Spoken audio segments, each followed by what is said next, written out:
Indonesia adalah sebuah negara yang memiliki kebudayaan yang beraneka ragam dengan alam yang begitu indah dan eksotis. Namun, di balik keindahan itu menyimpan sejuta bencana. Gempa bumi, tsunami, banjir, tanah longsor, puting beliung, kebakaran, dan bencana lainnya menjadi cerita panjang penuh duka. Bencana tentu saja akan berakibat fatal jika masyarakat tidak memiliki informasi yang cukup untuk melakukan kesiapsiagaan. BPBD atau Badan Penanggulangan Bencana Daerah Provinsi DKI Jakarta dan BNPB atau Badan Nasional Penanggulangan Bencana bekerja sama dengan JRC berusaha mengajak masyarakat Indonesia untuk memahami pentingnya peringatan dini bencana. Melalui teknologi, tanda-tanda datangnya bencana alam dapat terdeteksi yaitu melalui alat yang disebut DWS. DWS merupakan suatu alat yang dapat mengetahui kapan bencana alam akan datang, seperti banjir, tanah longsor, tsunami, dan lain-lain. Sehingga masyarakat berpotensi terkena bencana bisa mempersiapkan diri untuk evakuasi terlebih dahulu. DWS dikontrol dari Pusdalops BPBD yang berperan sebagai control center.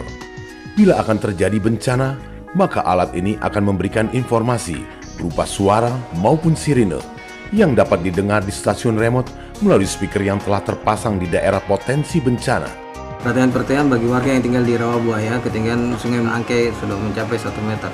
Bagi warga sekitar diharapkan berhati-hati akan terjadinya banjir.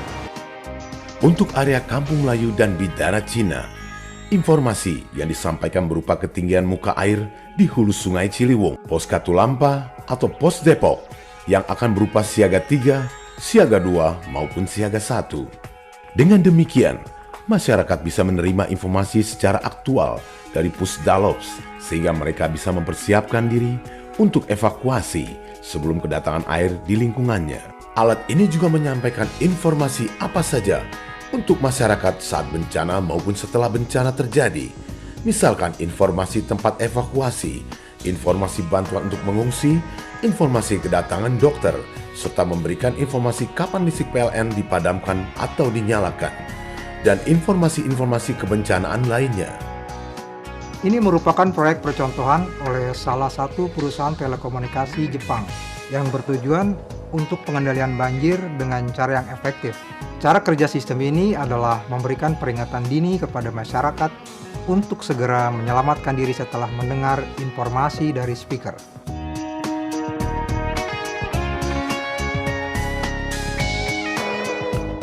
Kami telah mendirikan pos-pos pemantauan tinggi muka air sungai untuk memberikan peringatan dini akan datangnya bahaya banjir. Namun, untuk menyampaikan informasi tersebut kepada masyarakat secara langsung, dibutuhkan stasiun speaker atau disaster warning system, khususnya pada daerah-daerah rawan banjir. Mengingat titik rawan banjir di Jakarta ada 125 kelurahan atau 634 RW, maka pemanfaatan stasiun speaker harus dikembangkan. Badan Penanggulangan Bencana Daerah Provinsi DKI Jakarta telah memasang disaster warning system di 15 titik di 5 wilayah kelurahan DKI Jakarta, yaitu di Rawabuaya, Ulu Jami, Petogogan, Bidara Cina, dan Kampung Melayu. Hal ini sangat mendukung program BPBD dalam mewujudkan Jakarta Baru.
Selamat siang Bapak dan Ibu, bagi yang masih berada di luar ruang konferensi, dipersilahkan untuk memasuki ruangan karena acara akan segera dimulai. Dan bagi yang sudah berada di dalam ruangan, dipersilahkan untuk menempati kursi yang tersedia.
Selamat siang Bapak dan Ibu, good afternoon ladies and gentlemen.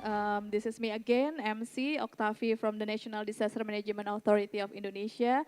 Thank you very much for still being here with us, and we are going to start our second panel for today about finance mobilizing and aligning public, private, and multilateral resources to fund risk-informed and climate adaptive development. For these panel sessions, we will be moderated by Ms. Debbie Natalia, Senior Investment Officer at Global Green Growth Institute. Ms. Debbie has over 15 years of experience in climate change, sustainable finance, and carbon pricing. She currently leads the Climate and Sustainable Finance pillar at the GGGI Indonesia and manages the GCF Readiness Phase 3 project. With extensive work alongside government, private sector, and international partners, she has contributed to initiatives such as climate budget tagging, green bonds, and carbon crediting mechanisms to advance Indonesia's access to climate finance. Please give a round of applause for our moderator today, Ms. Debbie Natalia.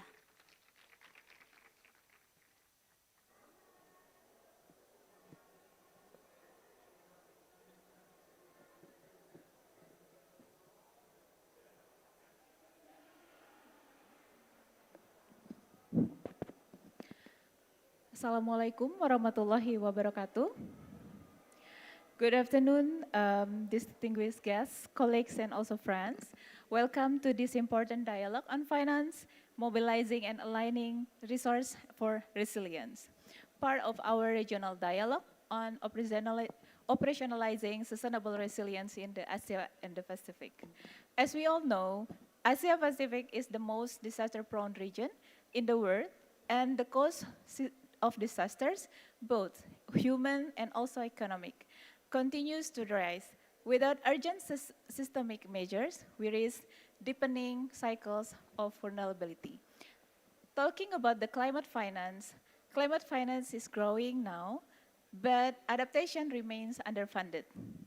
According to the Global Landscape of Climate Finance 2025, annual global climate finance reached $1.9 trillion in 2023, effectively tripling over the past 6 years.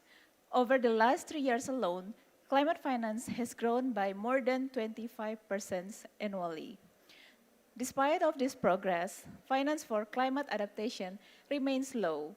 While adaptation finance has reached record level in recent years, it still accounts for less than 10% of total of climate finance. According to the data from the Climate Policy Initiative, and also UNEP Adaptation Gap Report estimates that annual adaptation financing gap in developing country at about 194 to 366 billion US dollar, and warns that this gap could rise to 315 to 565 billion US dollar by 2050. Furthermore, the midterm review of Sendai Framework for Disaster Risk Reduction 2015 to 2023 also highlight that development financing for disaster risk reduction has seen minimal growth over the past 3 decades. To address this, we must explore how public finance, private capitals, and also multilateral support can be more effectively aligned and to create a coherent and robust ecosystem that advance climate adaptive preparedness and also resilience development. So today, I'm Debbie Natalia, serving as the lead for climate and sustainable finance at GGGI Indonesia, where GGGI also a global leader in mobilizing climate finance. We have pioneered a range of innovative financing mechanisms, including establishment of national green financial vehicles and also issuance of the climate and thematic sukuk or bonds, debt for nature swaps, and also development of the carbon transaction platform. So for now, GGGI also currently expanding its adaptation and resilience portfolio, scaling up our support to its member countries through diverse mix of instruments, and also strategies aimed at accelerating adaptation finance and driving more inclusive climate resilience and green transition. So today's session is designed to move beyond concept into practical solution for financing resilience. This session brings together perspective from the government, from multilateral agency, and also civil society to examine challenge, potential solution in innovative mechanism for financing resilience. And it is my honor today to guide our session this afternoon. Now, to set the tone of our discussion, it is my pleasure to invite our keynote speaker, Dr. Raditya Jati, Deputy Minister for Systems and Strategy, Indonesia National Disaster Management Authority, BNPB, Indonesia. Dr. Jati is a distinguished expert in the field of disaster management and resilience. With an illustration career spanning over 2 decades, he has played a pivotal role in shaping disaster management policy and practices in Indonesia and beyond.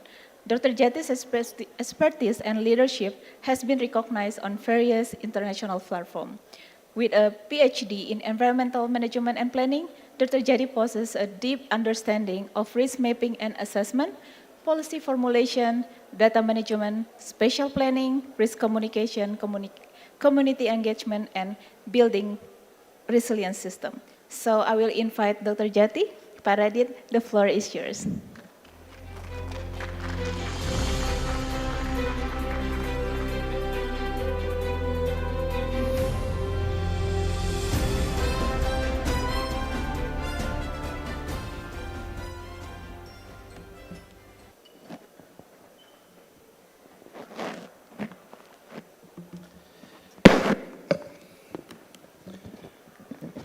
Thank you, Mbak Debbie, for the introduction and also a brief what we will be talking for this session.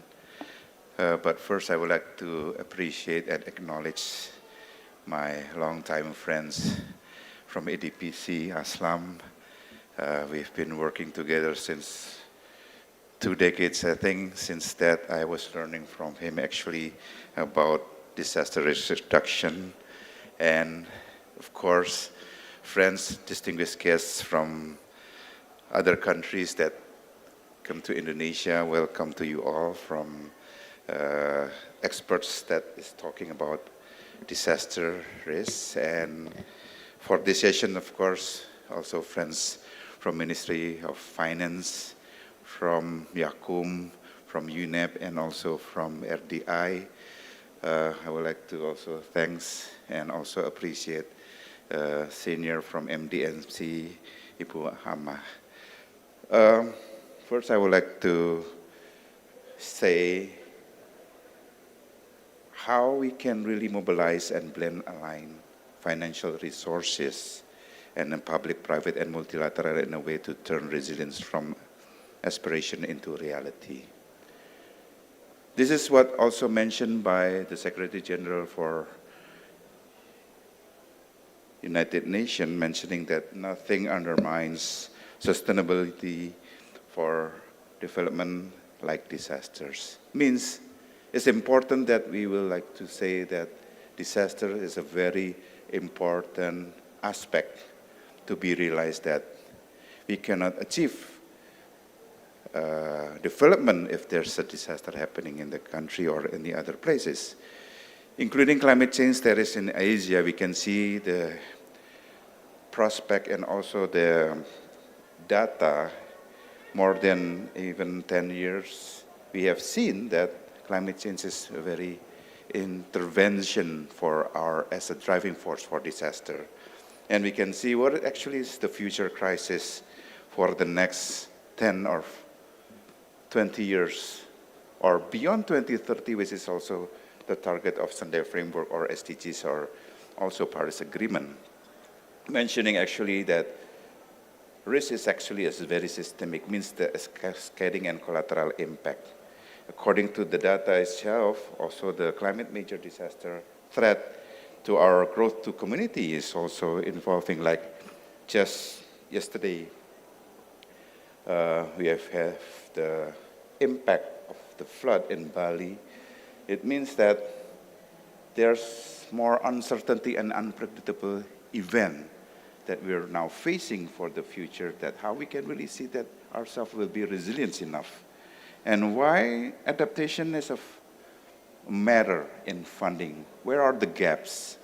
Where are the gaps in Asia Pacific? Where are the gaps in Indonesia? You must see how is the financial gap or the fiscal year of every local government, and also how we can really reduce the risk if there's a gap on financial issues. So innovation on financial issues is very important. We have seen that in 2004, as a wake-up call for Indonesia, the Indian Ocean tsunami had hit also Aceh. For 30 minutes after the earthquake and tsunami, we can see the impact that we have seen. There are more than $4 billion for the loss and damage. And it takes 4 years to rebuild Aceh at that time. More than $7 billion have to be put into the rebuild or build back for Aceh.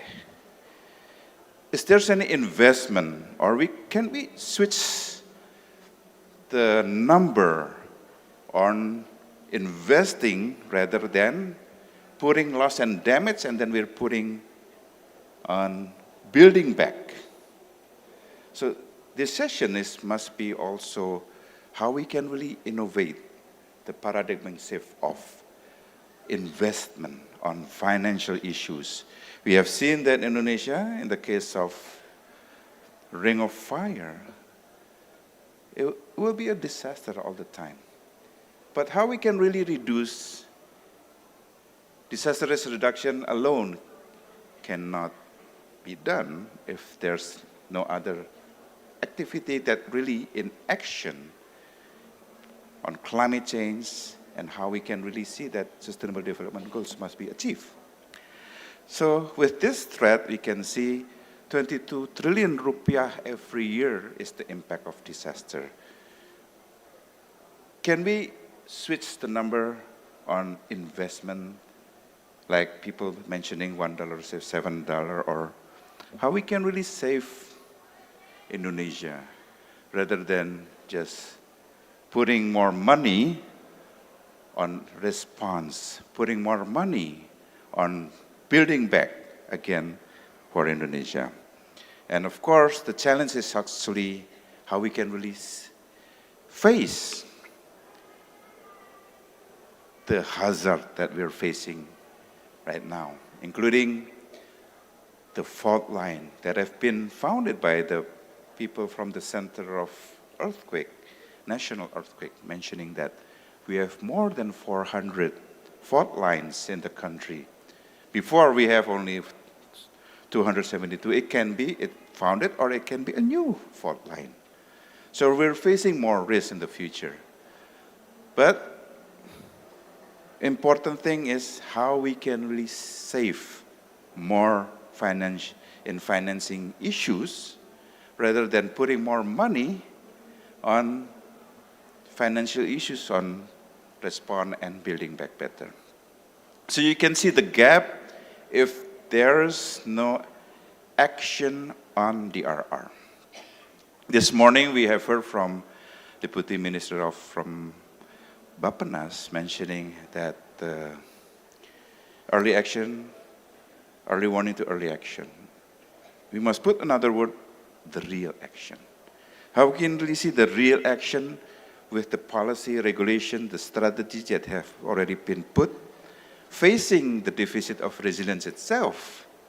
We have seen in the Global Assessment Report 2022 that 10 resilience deficit, we can see, for example, flood, the issues of flood, the increasing of flood risk, and also urbanization.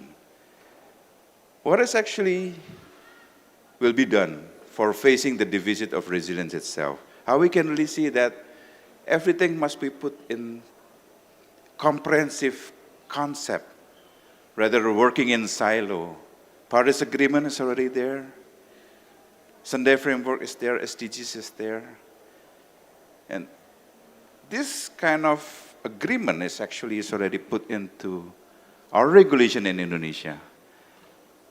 So 2022, like Mr. Aslam mentioned, that sustainable resilience is not only from Indonesia, it's now owned by Asia Pacific. It's also owned by the world. What is actually sustainable resilience? We can see the indicator from Paris Agreement, from Sadar framework, from SDGs. They are related actually. And the most important thing is how to make the national resilience is actually people-centered approach. With the governance that we're talking today, science, technology, investment, and infrastructure for resilience, but how we can really work together in real action, especially in the most vulnerable location and also vulnerable people with high risk, where community is there. So we must have a real program to have until the most lowest hierarchy administrative. So how is the roadmap of sustainable resilience? Where is it now? It's already agreed during the ASEAN Summit in 2023, which we call the ASEAN Leader Declaration on Sustainable Resilience. It's also brought to the world during that time in New York. Even President Kasaba Korosi mentioned that time, the PGA mentioning that sustainable resilience at the closing time. Our SRRG, Excellency Kamal Kisore, also mentioning during the APMCDR in the Philippines. And also, it's already brought up into some ministerial declaration during BRICS and also G20 in Brazil. It means the work program must be done, how we can really do, especially on financial issues, which is also the priority of our president and vice president right now. So how we can really put into the national program from the global issues. In the case of Indonesia, it can be one of the benchmark how we can really put in Asia Pacific and also other countries. But we would like to share also how we can really put the global issues into national issues until the local issues. The spirit how to bring resiliency actually is not only the jargon of sustainable resilience, but in a matter how we can really see into action, how we can really put into long-term plan. Indonesia have the President Decree 87/2020, the first time Indonesia have 25 years plan on disaster management. And every 5 years, we have the National Plan on Disaster Management, and it's a reference for the local government to put into their plan. Monitoring evaluation is done also by the index risk of disaster, which is also measured every year for the KPI of the local government, not only for the local disaster management authority, but also for the governor and also the mayor. So it is important also to project until 2045, the high risk must be at medium and medium must be at low index. And how we can really monitor, we're putting into our dashboard the budget taking, how many financial amount of money have been put into the line ministry, what kind of program, where are the most financial gap is here in the country, and how we can really solve the financial gap itself by blended finance, green and resilience bonds. We have heard about catastrophe bonds. We have heard about mentioning the green sukuk and also risk pooling facility, impact-based climate financing. A lot of resources of finance instrument can be also as an investment flow to measure the resilience outcome. This can be explained later by our friends from Ministry of Finance. The pooling fund actually is one of the innovation of financial resources and mechanism. How really the community itself can access the funding on financial issues, especially when there's no other resources for prevention, preparedness, and mitigation. We can see also the Green Sukuk Fund have been also launched, and we can see how many US billion that have been put into the domestic of putting the Green Sukuk as a solution for climate issues. We can see the Post-Disaster Recovery Fund also as an investment on disaster. We need how we can relate on the GDP and to prevent the poverty line and also the balance of the economic value on increasing the economic value for our GDP. So again, how we can really engage, not only from the government, but the private sector also. Today, you're visiting ADEXCO. This ADEXCO is not only about the conference itself, but it's also Expo. Expo on industrialization on disaster management, which is also our future target to be our self-reliance on industry, end-to-end from innovation of research, innovation on science, innovation and technology to be as industrialization. We need the private sector to be on board. How we can really put as a partner for all of the stakeholders that is here right now, how we can really put the people from private sector, from NGO, from the community, from media, together to put ourselves resilience. I think this is my a little bit understanding on what we'll be talking for this session. But today, what we need actually is the solution. The solution for us, not only for Indonesia, but the solution from Asia Pacific. So we can present something useful for all of us together. And please, after this, ADPC might bring this to other countries and share this knowledge. We have a lot of lesson learned, but we are lack of learning the lesson. So today, we must learn the lesson, what we have for every speaker, and also what we like to have also as a policy brief, not only for Indonesia, but also ASEAN, regionally, Asia Pacific, and to global.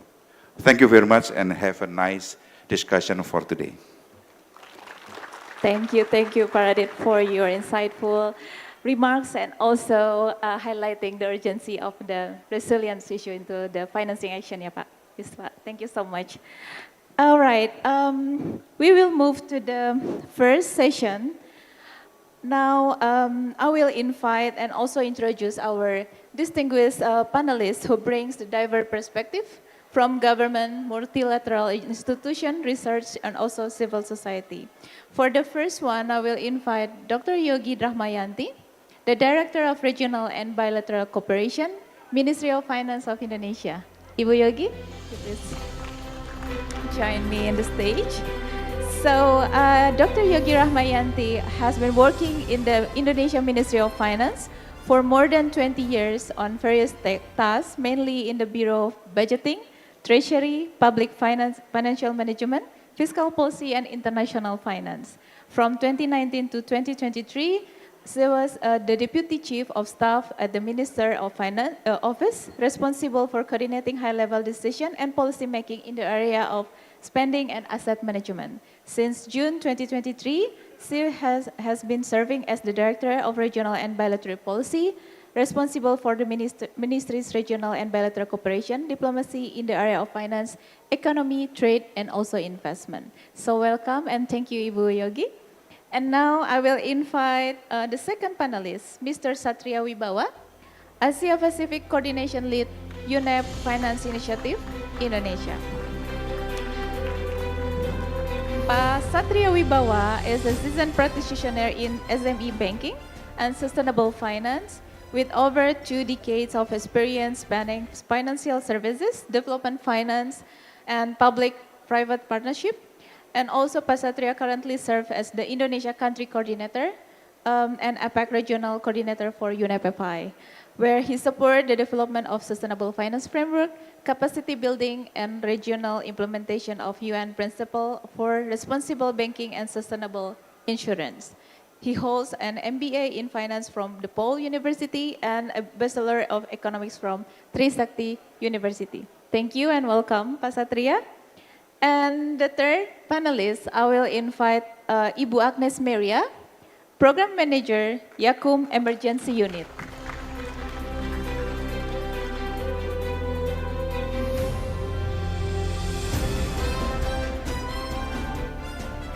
As a program manager at Yakum Emergency Unit, she engaged in the program design and oversees its implementation, integrating cross-cutting issues, building partnership, and providing support in input to proposal development. As a gender focal person, she works on the policy and strategy of gender-just principles in both organizational and programming.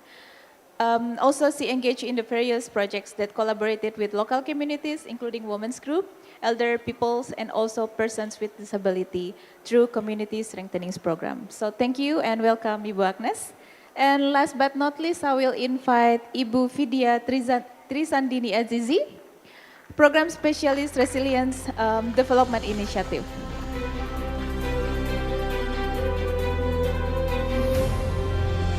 Ibu Vidya Azizi is the urban planning expert with over 5 years of professional research and consultancy experience. She is currently a full-time program specialist and supervises several clusters and centers related with disaster and climate resilience, renewable energy and emission reduction, and financing adaptation, innovation, and resilience in the RDI.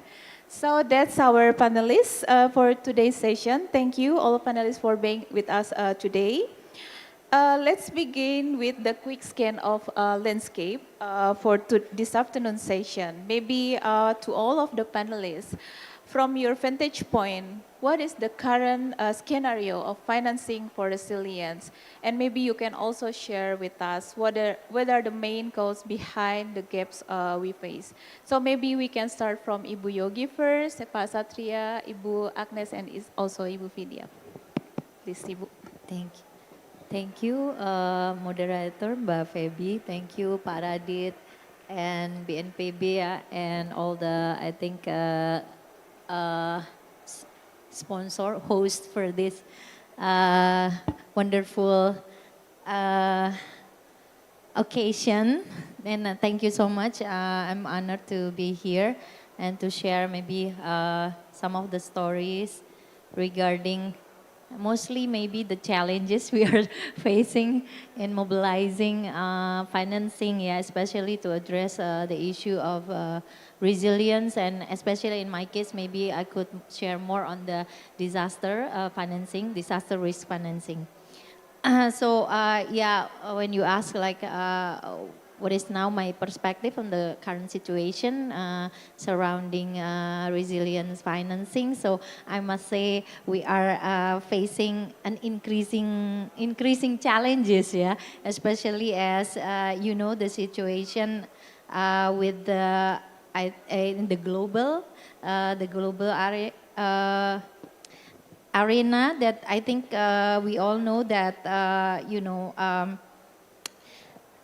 leading our major proponents for climate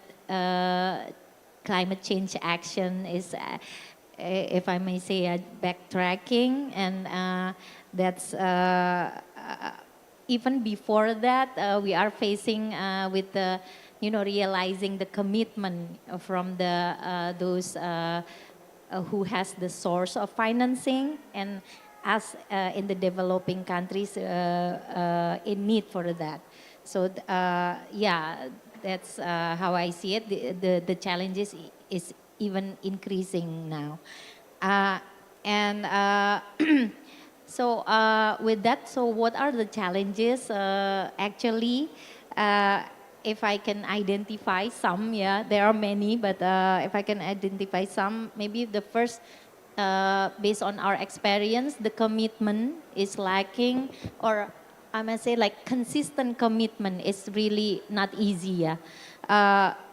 This is not talking about the commitment that I mentioned regarding the developed countries to provide financing, but it's, for example, in Indonesian case as well, how the commitment from the government, yeah, to address these various issues around the sustainability area, and also including the disaster risk.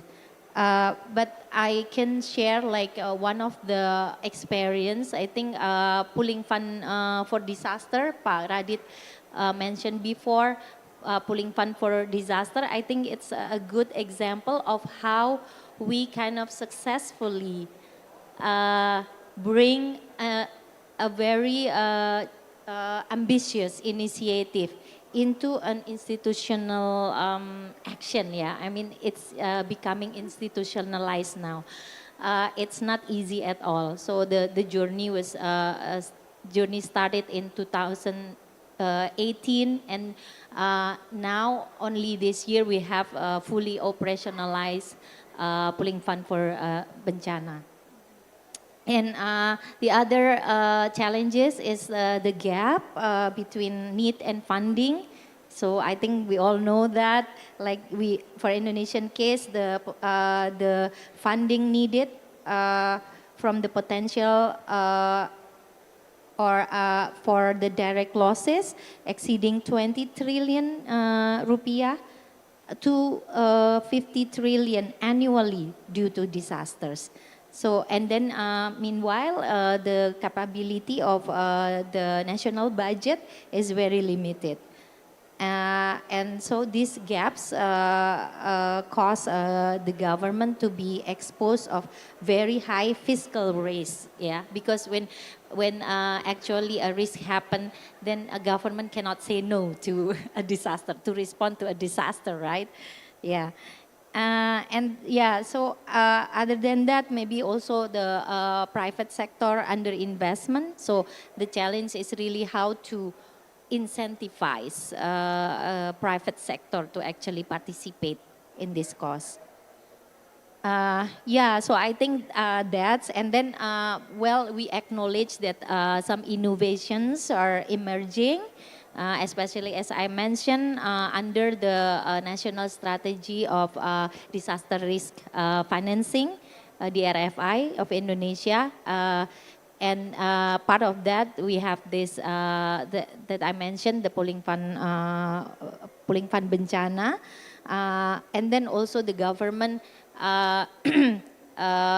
has successfully issued some green bonds, and also we managed to attract some blended finance to solve some of the project in, for example, in energy transition, something like that. Yeah, maybe that's from me. Thank you. Ya, terima kasih Bu Debbie, thank you so much. And also Pak Radit, BNPB, and also ADPC, who have invited UNAPFI to this important discussion. So when we talk about the landscape of financing, it has been mentioned by Dr. Radit, Bu Debbie, and also Dr. Yogi just now. The financial landscape for adaptation, specifically for resilience, remain underdeveloped and also misaligned with the scale of the climate risk. So we're not even, we don't have to discuss about the gaps. It's well documented within the UNEP adaptation gap report. But there are a lot of causes that, that we can identify from our perspective. For example, the first one is the insufficient, like Ibu Dr. Yogi mentioned, engagement from the private capital, basically. This is because adaptation finance, adaptation projects, they lack the scale, the structure, and also the risk mitigation mechanisms to attract the capital, the private capital. So that's why UNEP-FI, we've been trying to work with financial institutions also to help them, guide them, issue the guidance. So we issued the adaptation and resilience impact framework that will help financial institutions not only to measures, but also to report the outcome, the resilience outcomes. Secondly, I would also like to highlight the fragmented policy and also regulatory signals. So especially in vulnerable nations, they lack the coherent framework to align the financial flows with the climate goals, the resilience goals. UNEP-FI has also been working closely with regulators in Asia Pacific and also with financial institutions to help them increase their capacity to understand and integrate the climate risks into their regulatory and also the climate practices. And lastly, we also see from, especially from vulnerable regions, the limited bankable projects that can be accessed by private capital. That's why we are also working to increase the capacity of financial institutions, especially the member of UNEP-FI, in identifying, for example, nature-based solution and blended finance. Thank you. Yes, thank you for the opportunity. From CSO perspective, there are several resilience funding scenarios that we encourage our communities to access. One, of course, through the public funding. There are lots of opportunities to access the public fundings as long as the capacities in the communities is increased and they know how to identify the opportunities. And beyond the public funding, there are others funding scenario that we try to map. Of course, one of the important is the bilateral collaboration between CSOs and CSOs networks, including faith-based actors and philanthropists. So based on the experience that we do with the communities, the community need funding that allows them to map risk and capacities and how to prioritize the most urgent actions. This kind of fundings gives them flexibility to build resilience beyond the the conventional one. So we can start with empowerment of the leadership of the community itself and how to strengthen the collective spirit within the communities. It will enable them to critically and find locally led solutions and also how to address challenges based on their local context. Also, there should be efforts towards financial inclusions, how to include the financial inclusions or to support the climate impacted livelihood, because the climate affected livelihoods worse in the hotspot areas, for example, but sometimes or many times the development strategies are not seeing the impact of climate to livelihoods, and that caused a domino effect. So there are so many social and complex problems occurs, but not seen as caused by the climate impact. Also the private sector's funding, for example, it's also important, but still the funding from the private sectors remains limited in terms of targeted locations, also groups and activities. although it is supposed to be a corporate social responsibility, for example, mostly it emphasizes more on the economic aspect only, and corporate visibility becomes more important than the impact on the community itself. So there should be equal collaboration and partnership among actors, but involving the local communities, because they are the ones that are most impacted, but mostly the decision making on how to access the information and so on are not visible to them. So I think that is the highlights of the what is it, how the scenario of funding can be inclusive enough for the local community. Thank you. Okay, as in for me, because I'm the last speaker, and the perk of being the last speaker is every challenges that I have in my cheat sheet is already mentioned by everyone. So I'm just going to give a context, what do I do here, because RDI is a think tank. Basically what we do is bridge between everyone that is here today. We do project with Para Jati, and then we conduct some kind of trainings with your staff before, Bu Rita, and then we are going to have a project with UNEP, and then we are in the roster of Yakum, and then what we do is actually we see all the problems that was mentioned by the speakers beforehand on our own eyes. So we already know how hard it is to be in the ecosystem that is siloed. So it is very hard to, we know that there is a need, and we know there is the donor somewhere that has the money, that is willing to distribute their money, but we have no system to accommodate it, and it's really hard. But in Indonesia, as I already see the booth there, this pooling fund Bencana, and it is really great, and we already talked about it earlier in the next room. How is it very innovative in terms of disaster financing in Indonesia? But again, as the institution that have been working in the DRFI for the last 11 years, I think, 10, 11 years, it is still a bridge, there's still a gap that we need to close. And we here, as the think tank, I think we can be the bridge, because this is also the good forum to have all of us together. So we can what the biggest problem I think for me is to communicate, which we are going to do here. So yeah, I hope that's very short, very sweet, but because everyone already said the problem, so that's all from me. Thank you. Okay, thank you to all the panelists. I think the same barriers that we already identify. I'm also noting about some key challenges. For example, like the commitment, gaps on needs, and also funding, limited budget, engagement with the private sector, private capital, and also limited bankable project, and also the capacity to access the financing itself. So that's why maybe we also need to, although we already have some initiative that taken by the government and also other stakeholders, but also we need to enhance, increase the involvement of the community, increase the systems, and also more engagement with other stakeholders as well. So I will move to the second round of the question. Ibu Yogi already mentioned about some initiative taken by the governments, like the disaster pooling fund. So maybe could you please elaborate more, Bu Yogi, how to attract other parties such as the local government, private sectors to support the Indonesia DRFI strategy and also disaster pooling fund? Please, Ibu Yogi. Yeah, okay, so yeah.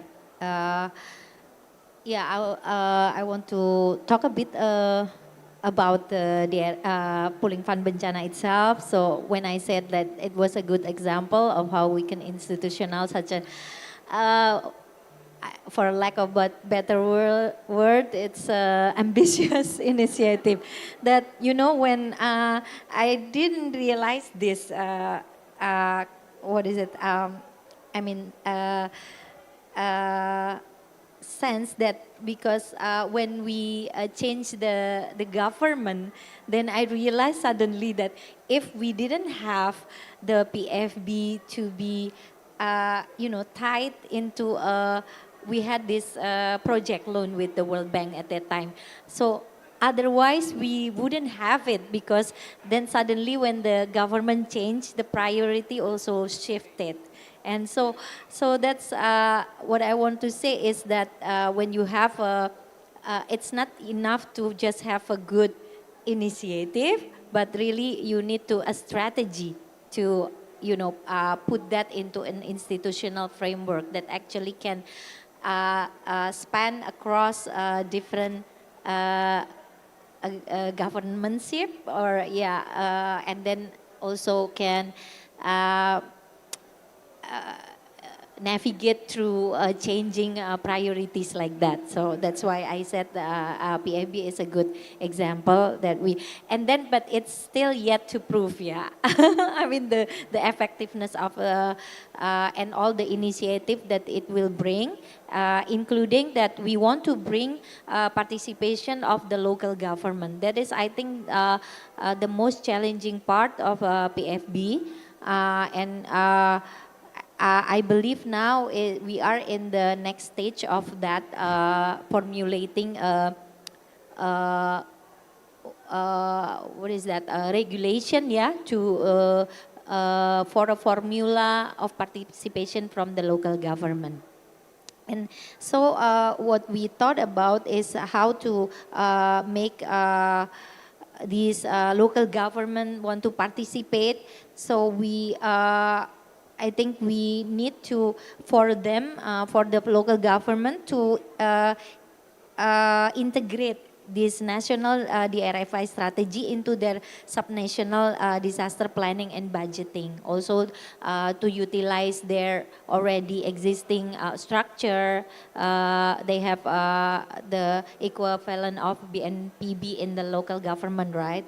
And also they have in their budget something what they call what is it? Anggaran. I forgot the name, but it's like to address the unexpected expenditure like that. So what we did was we tried to calculate the capacity of this allocation of each local government, of actually how much they will be able to pay a premium if we are to make, for example, a national kind of insurance framework, for addressing disaster. So actually the capacity is there, although limited. So that's why we need an understanding of the real capacity that they have, and try put it into a regulation that they can, they cannot say that they don't have the capacity. That's one thing. And then also we want to build an incentive mechanism that it's not just that, they feel they are pressured to participate, but they could actually expect something that they can gain from this initiative. And then another thing for private sector, I think we also need to do more on that area. I think we should utilize more on the public funding that is available to provide some kind of concessionality, for example, if it's needed. When we want to finance, for example, a project that needs a blended finance, of course we cannot expect a private sector to bear the cost, exceeding the profit. They are, after all, commercially operation.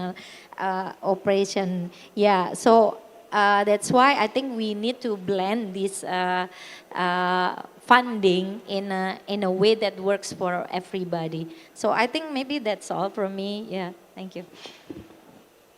Thank you, Ibu Yogi. So maybe I will over to the next panelist, to Pak Satria. You also mentioned about the gaps earlier, right, Pak? So maybe you can share about the how your experience in addressing the critical gaps in adaptation and resilience financing based on the UNFFI experience, and also maybe you can share how to ensure this financial mechanism are equitable and inclusive. Maybe we can also reach to the marginalized group and SMEs, please.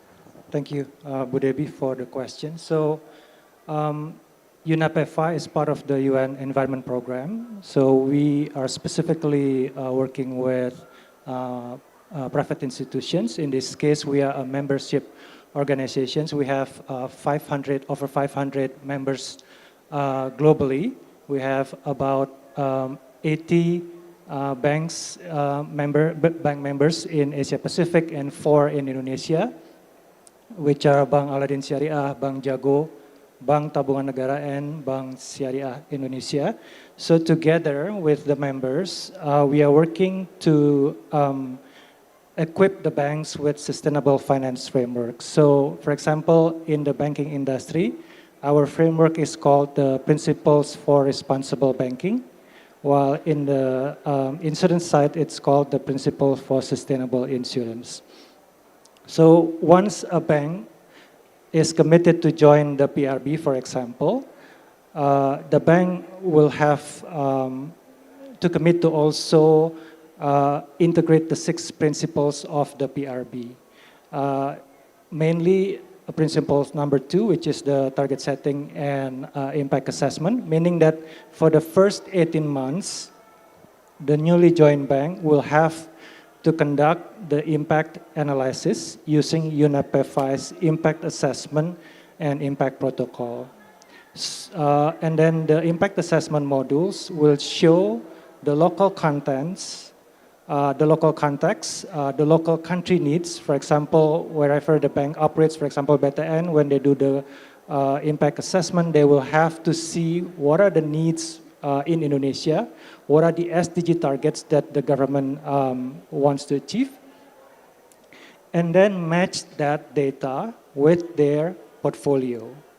This way, the bank can see not only the risk, the negative impact that they have to the people and the planet, but also the potential of new segments that they can explore.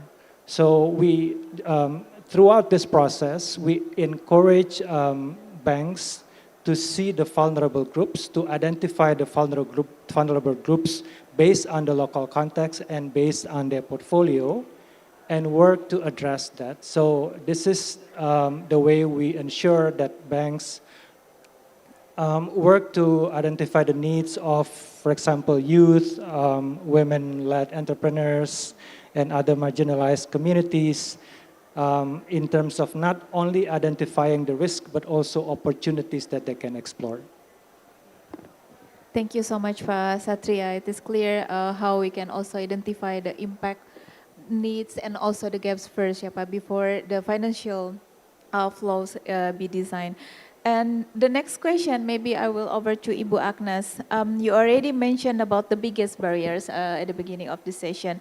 Maybe you can share from your experience at the community level, what the government frameworks are needed to sustain multi-actor financing ecosystem. Because we are talking about the stakeholders, how we can collaborate, maybe you can share your experience. So from the CSO perspective like us, the effective governance must be inclusive and collaborative and involving or engaging multi-stakeholder. It requires representations of the local governments, at-risk communities, and also other actors in the communities. But they have to be support each other. They can have clearly defined roles. They can share the norms and transparent decision making and mutual trust. Trust is something that is very difficult to obtain. Speaking financial aspect, particularly if we speak about grants that will be disbursed to the communities and how far the communities can maintain the accountability and so on. So there's lack of trust there. That's why the funding that often dispersed to the communities are seen as a one-time support without follow-up on the mentoring and other support, or it will not, the grant will be very top-down and not designed together with the community. And then to what extent the local community can be part of the decision-making. It's also important that they have the opportunities and space to design their own solutions. Mostly when there are innovations program, for example, or projects that allows the local community to receive small grants for stimulant their resilience actions. They need beyond only grant, but they need also assistance, they need mentoring, they need link and also transfer of privilege, because they are the one who should speak on behalf of themselves. And also governance framework should also include mechanism for financial transparency in terms of monitoring, evaluations, and accountability to both communities and the funders or the donors itself. So for example, in our community-led innovations partnership program, for example, we act as a hub where the community group access the funding and mentoring opportunities. The hub supports local initiative by mapping the actors and the roles. For example, governments provides the policy support, and then the CSO networks amplify the community voices. Also, the academic then contribute research and documentations of local knowledge, and then the back donors or the funders will supply the resources needed to test the innovative ideas. This kind of ecosystem will help to develop the resilience better. And also, based on the community that we work with, it shows that sustainability in financing is not only about how to have secure funds or securing fundings, but also about how the decisions are made, resources are managed, and how the innovations are integrated into the broader system. So we see that the governance must be inclusive and accountable and collaborative. So we should limit the approach of one-off grants, because by providing more approach with the decision making will relies more on the community themselves, it can evolve into more resilience and locally owned financing ecosystem. Thank you. Thank you, Bu Agnes. So that's more relevant and what Ibu Yogi and Pak Satria mentioned earlier. Now we will hear from Mbak Vidya. All the panelists also mentioned about the capacity. So maybe you can share, based on your experience, how to your work help strengthen the stakeholders' capacity to understand and access risk-informed financing. And maybe you can also share how can financial flow be designed to measure real resilience outcome, because we are not talking about the disbursement, but also the impact. Okay, thank you for the opportunity. And I would like to highlight one word from your question, which is to understand. We in RDI, we believe that there is no one size fits all in terms of communicating in all the stakeholders. Therefore, we have, in order to speak like with the national government, we have our own language. And then with the subnational government, we have to use different approach. And then for the local communities, and then the CSO, like the one with Mbak Agnes led, it's very different language altogether.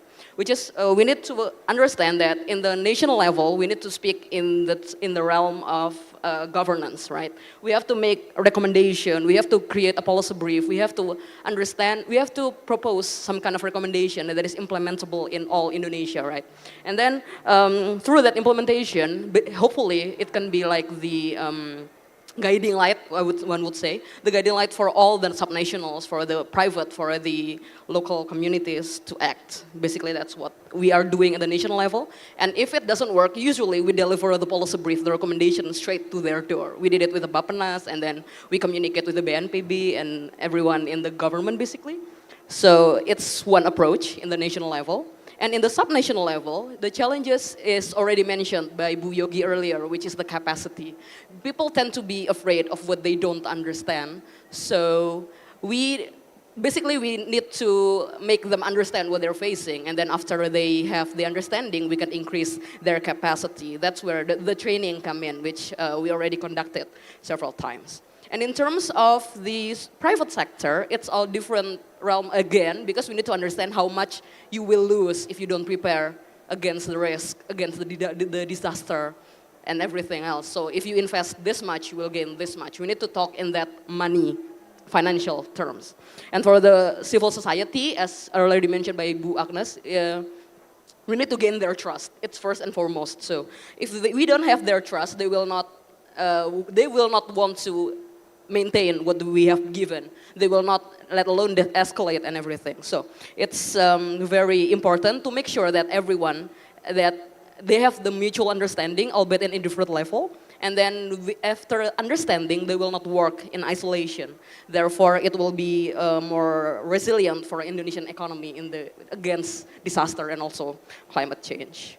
I have something more to add, but it says Q&A now, so okay, that's all from me. Thank you. Thank you, Ibu Vidya, for your response. I'm taking some notes from all panelists here. The needs of the stakeholders at the community level, provincial level, and also national level will be different. And so the capacity building will be provided in different ways. Although some initiative is already taken by the stakeholders, by the multilateral institution, but still need to be strengthened further on. Then more collaborative approach will be needed further, and also how to maintain the trust, partnership will be also important. So considering the time, I will open the floor for the question. Maybe I will invite, ladies and gentlemen, if you have any question to the panelists, I will invite one question perhaps, or maybe from the online participants.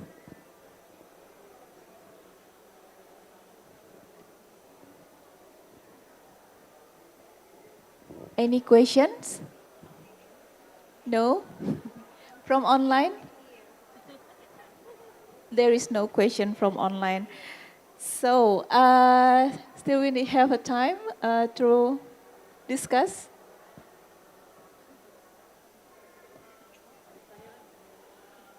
Okay, we still... Oh, online. Oh, yes. Okay, two questions from online from Andrew, NGO. The question is, how far the participation from the private sectors in supporting fiscal resilience, particularly in supporting sustainable resilience? I think this question to Ibu Yogi, related to the fiscal. Ibu Yogi, can you please respond to this question, Bu? Okay, I will try. Yeah, disclaimer is that, yeah, because I'm in the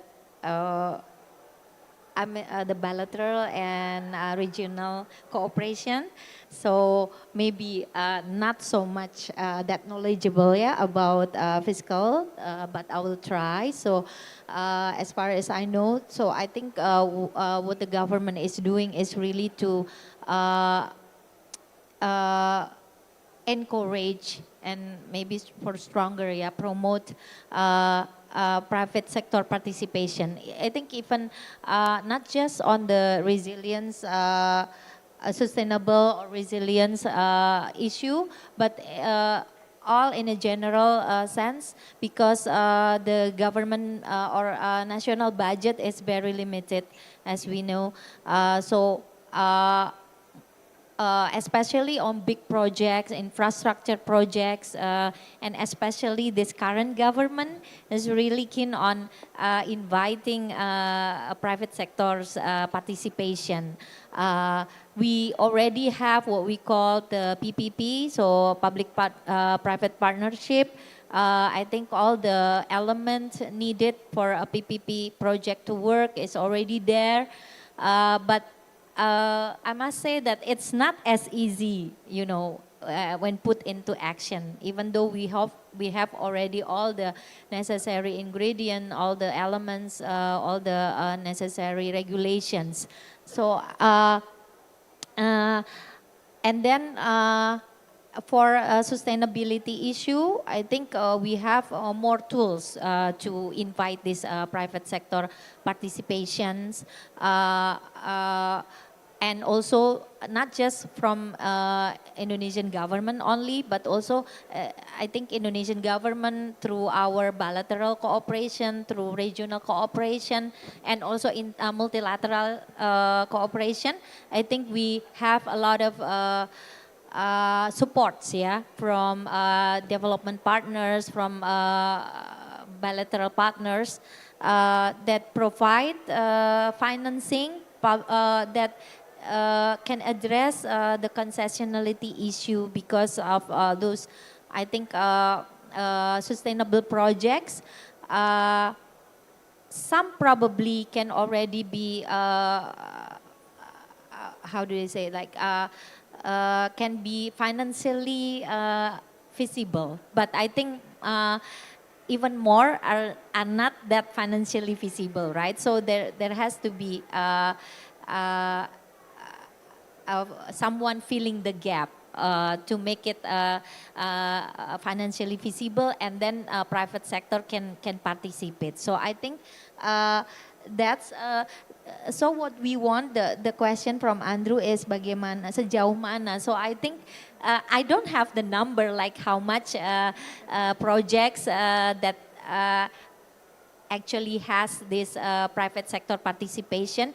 But if you ask sejauh mana, I think the government wants just, I think the private sector be ready and also be open-minded, yeah, I think too.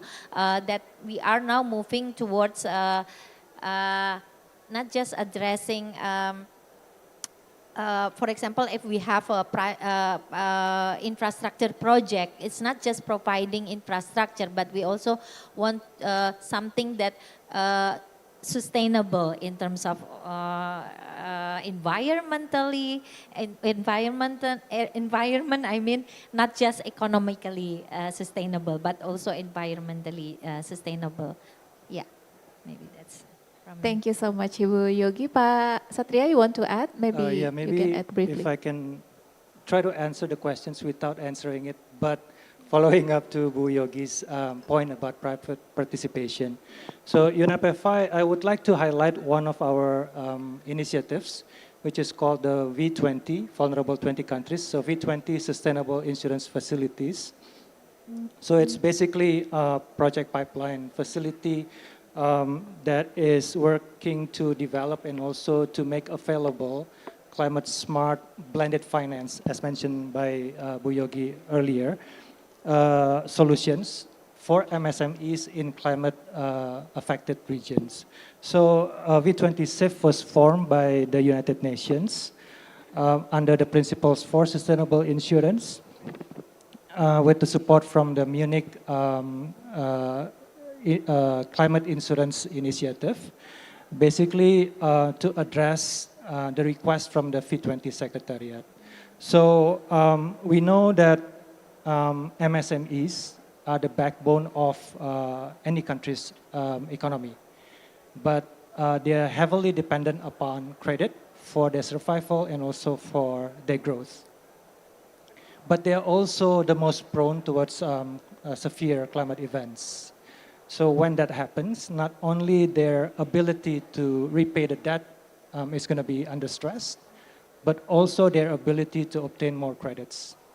That's why Sustainable Finance Initiative Facility from UNEP-FI is trying to create a pilot project, and this is probably going to be beneficial also for other ASEAN members in Cambodia, in Laos, and Sri Lanka.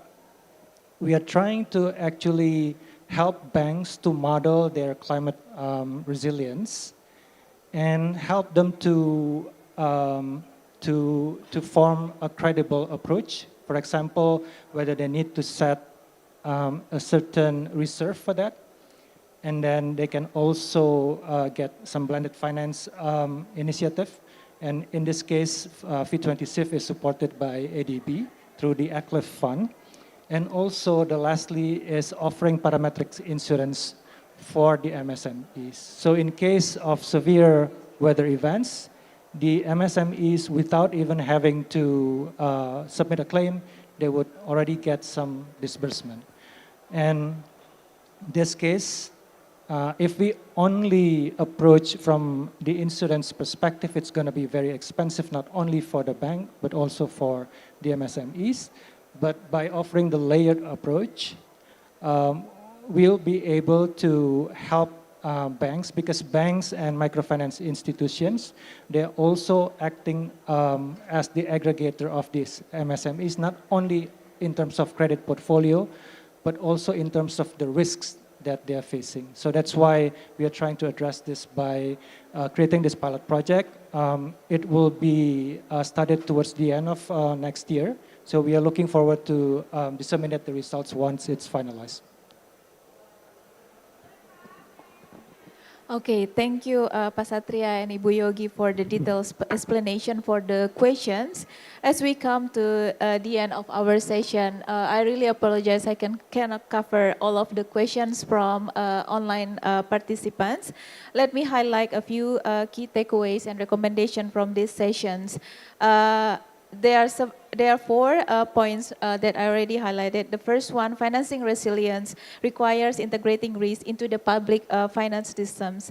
And also the second one, success depends on the aligning public, private, and also multilateral resources, and also more collaborative with other stakeholders. The third one, we must measure real outcomes. Life save, losses are reduced, adaptive capacities also strengthened, not just money disbursed. Above all, resilience financing must be inclusive, equitable, reaching communities most at risk. So that's all I think from my side. Thank you to all of the panelists who are sharing all of the thoughts, perspective from each other. So thank you so much, Ibu Yogi, Pak Satria, Mbak Vidya, dan also Ibu Agnes. So together, let's continue to push for financing system that are not just reactive but also proactive, build resilience across Asia and the Pacific. So this concludes our session. Let's give a big applause to our panelists today. I will over back to the MC. Terima kasih semuanya. A round of applause for our panel discussants and our moderator. May we request everyone to please have a photo opportunity. May we call on Pak Jati. Is Pak Jati around? Dr. Jati, please join.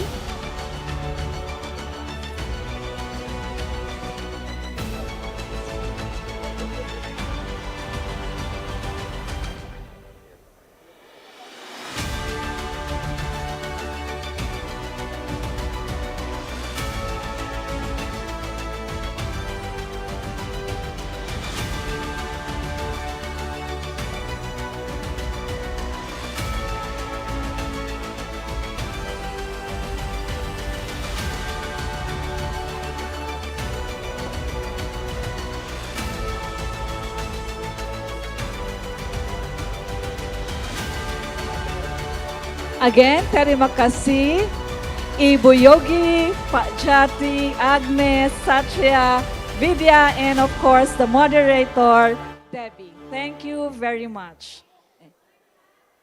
As we move on, we are now on the third panel discussion, and that is on local leadership. Local leadership as critical to the localization agenda, which has been front and center in advancing humanitarian transformation in the region and globally. For today's panel discussion,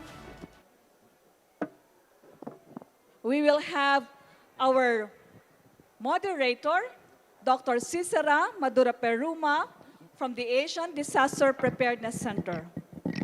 Dr. Cicera has over 2 decades of experience in the arena of disaster risk management, climate adaptation, and sustainable development.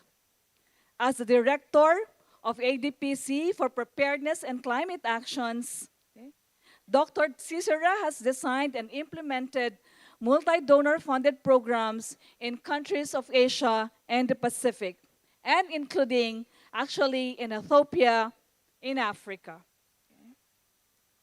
Dr.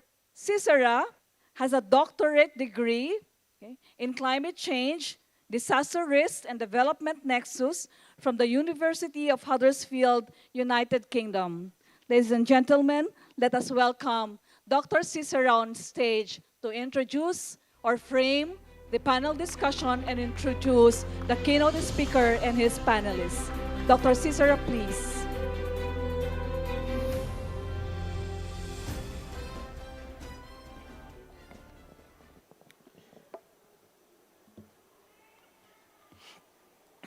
Thank you, Ronilda. Good afternoon.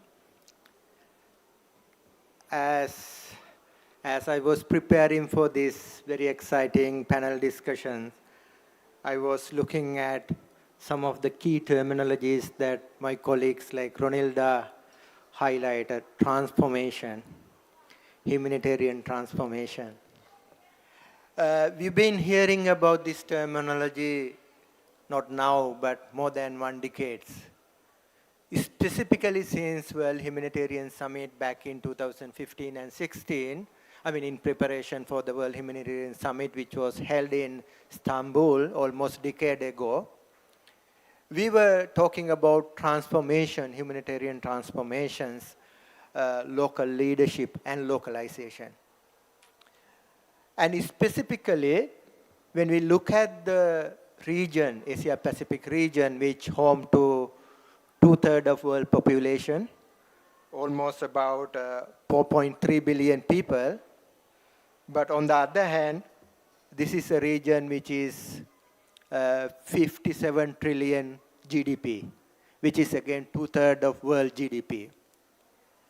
So when we look at the population, when we look at the economy, when we look at the disasters that we are getting in this region, I don't think there is any other region that we can compare.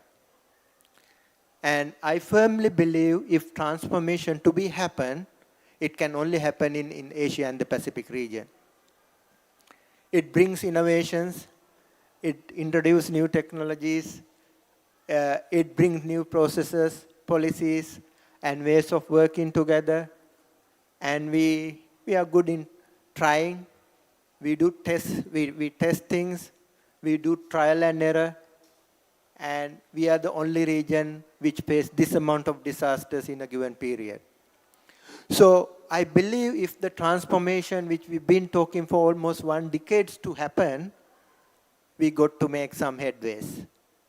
In this context, today's panel discussion, Local Leadership for Sustainable Resilience, Advancing Actions Through Multi-Stakeholder Partnership, is quite important. Why? I would highlight 5 things that we may want to discuss during the day and beyond. Number 1, why localization or local leadership is so important to us today. Number 1, deep contextual knowledge for inclusive reach. I want to highlight inclusive reach. It is so good to design and decide program globally, regionally, but there are no other actors better than national government, local civil society organization, and the private sector who understand who has the contextual knowledge and the reach, inclusive reach, with regard to men, women, people with disabilities, minorities, indigenous groups, and others. So, therefore, this is non-compromisable that we sideline local leaders and local leadership in any of the disaster risk reduction strategies and programs that we think about or that we design at the global and regional level. Number 2, enhance community engagement and trust. Most of the time, we are very good in parachuting experts from global and regional level, but most of the time, if not all, they lack the engagement and trust. This is again why agencies like ADPC, most of the time, if not all, always work with the local government, local partners, local networks, local civil society, local private sector. It is quite easy for ADPC to hire international experts, but we don't go in that route. We always work with our partners on the ground, be it on government, be it on civil society, be it on the private sector. The third, tailored and context-specific strategies. As risk profile, or what we call risk escape, change from place to place, community to community, district to district, province to province, unless these strategies are tailored to specific context, it's not going to work. And that's why in most of the global reviews, regional reviews, when we look at, even if you look at the Sendai midterm reviews, why the progress is so less at the subnational and local level, because these strategies and targets perhaps are not tailored to the local needs. That's number 3. Number 4, facilitating a stronger community network and social capital. We have more than enough case studies, data and evidence to show that when there are social networks, social capital, and social, locally led mechanisms, they are much more resilient, they recover much faster, and they have much more social capital that they can tap into. They are much more strong, much resilience than communities and societies. They do not have such mechanism in place. 5th, the last. I can keep listing many, but let me conclude here. The 5th one, bridging global goal with local realities. This is very important. It is good to have Sendai framework. We must have Sendai framework. We should have SDG. But unless we bring these goals into local realities, tap them or strategize them within the local needs and local priorities, success is not going to be much. Therefore, we firmly believe as an institution, ADPC as an institution, we firmly believe localization and local leadership is a must. It is a must, it is non-compromisable. And this is why we are, as an institution, working with our member countries in the Asia-Pacific region, have established number of flagship programs as well as partnerships. Some of them you may have heard, that Asian Preparedness Partnership, APP. Likewise, there are a few others. But the whole idea is that we bring the local leaderships to the decision-making processes. We bring the local voices into prioritization processes. So with this, we got very exciting panel comprising private sector, civil society, as well as government. But before we go into the panel discussions, to set the tone, we like to have a keynote speech on local leadership empowering communities and subnational institutions as primary actors in resilience while fostering adaptive culture and innovation. For this, it is my honor and privilege to invite a very distinguished personality, Dr. Rahmati Hussain, Deputy Chairperson, Muhammadiyah Disaster Management Center here in Indonesia. Dr. Rahmawati Hussain is an Assistant Professor of the Department of Government, Universitas Muhammadiyah Yogyakarta.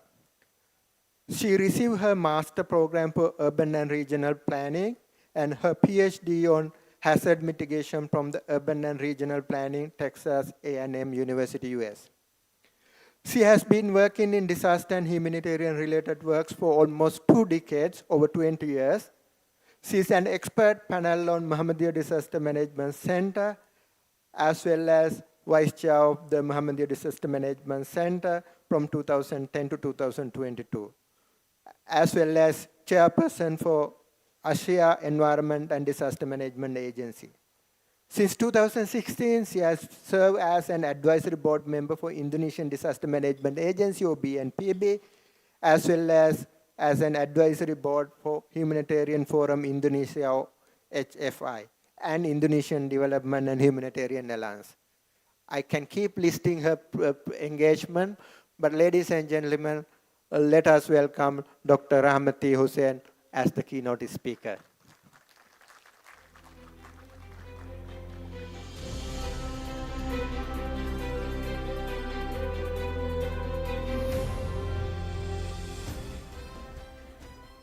Assalamualaikum warahmatullahi wabarakatuh. Thank you, Dr. Sisira, for the kind introduction and long one. I was asked to talk about the local leadership, and I will bring the experience of Indonesia and Muhammadiyah. Muhammadiyah, if one of you, if you haven't heard about Muhammadiyah, is one of the largest Muslim organization, and we've been working in disaster response and disaster risk reduction since 2010, the unit, but we've been working for, the organization itself is more than 100 years old, yeah, so even before Indonesia. But before providing the experience or share the experience, I would like to check, let me see. Okay, I want to talk about why local leadership is important. As Dr. Sisira mentioned, I'm continuing his highlighting why local leadership is important, especially in Asia Pacific. As we know, Asia Pacific is many countries is island-based. And also, there are many small community across White Cross. So it's very important to see that community cannot rely on the central government or even more the global level, because the geographical distance, it's too far from the center, too far from the global. Sometimes they even don't have any international engagement. So it's very important to have the local leadership. And then the issue on bureaucratic. In many situations, lack of effective coordination, share resources, and also clear responsibility become the main issue in many countries. And how actually tackling or strengthening the resilience is very important, not relying only on the national or global level. How actually the many national and international have limited local knowledge. So it's very important to understand this context.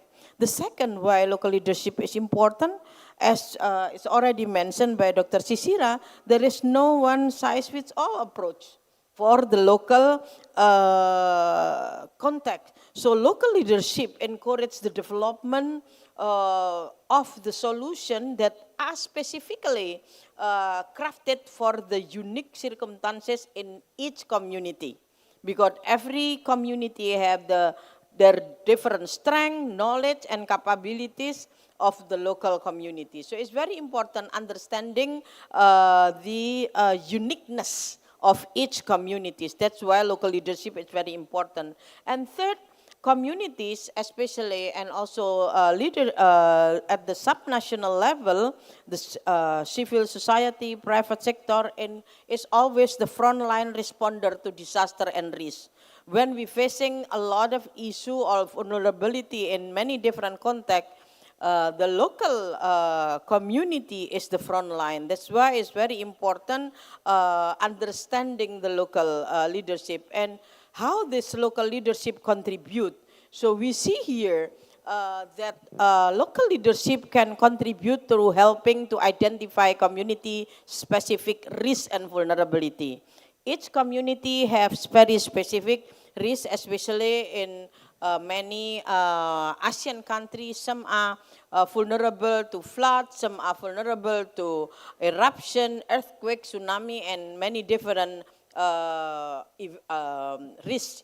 And second, local leadership can contribute to ensuring that resilient efforts are equitable and effective for all. That Dr. Sisra mentioned is inclusive. Without understanding the local leadership, it's difficult to understand or to meet the equitable and inclusive for all. And the third, local leadership can contribute mobilizing the collective resources, energy, and expertise within the community as a community capital. What Dr. Sisra mentioned as a social capital, community capital is very important to achieve shared resilient goals. Without understanding that the community is already have the capital, it already have the modalities within the community could continue the resilience. And then the fourth is local leadership contribute toward driving change from the ground up, linking global goal to tangible local action. So it is very important here that the ground up is not something that is not top down or all being like manipulated, but it is really based on the grown up. The next is local leadership can contribute increasing capacity building. This is very important. Sometimes cannot be done massively by the national or global level, but it can be done continuously by the local leadership for educating, empowering, and equipping community member in the line of the scale of knowledge and needed contribute to resilience. This is very important because the resilience is an ongoing process, something that not a state of being resilient, but a process of becoming resilient. How resilient can be achieved by a process of educating, empowering. And the last, local leadership can contribute promoting adaptation strategies based on the local knowledge. So the local knowledge is very important. I want to, this is a definition of local. I just gonna ask, I only given to, for 10 minutes, I will use my time. It's very important to understand who are the local actor in Indonesia. Maybe similar to the Asia Pacific country, more it can be or include the local authorities, such as the provincial, district, sub-district, village level, and neighborhood level of authorities or government.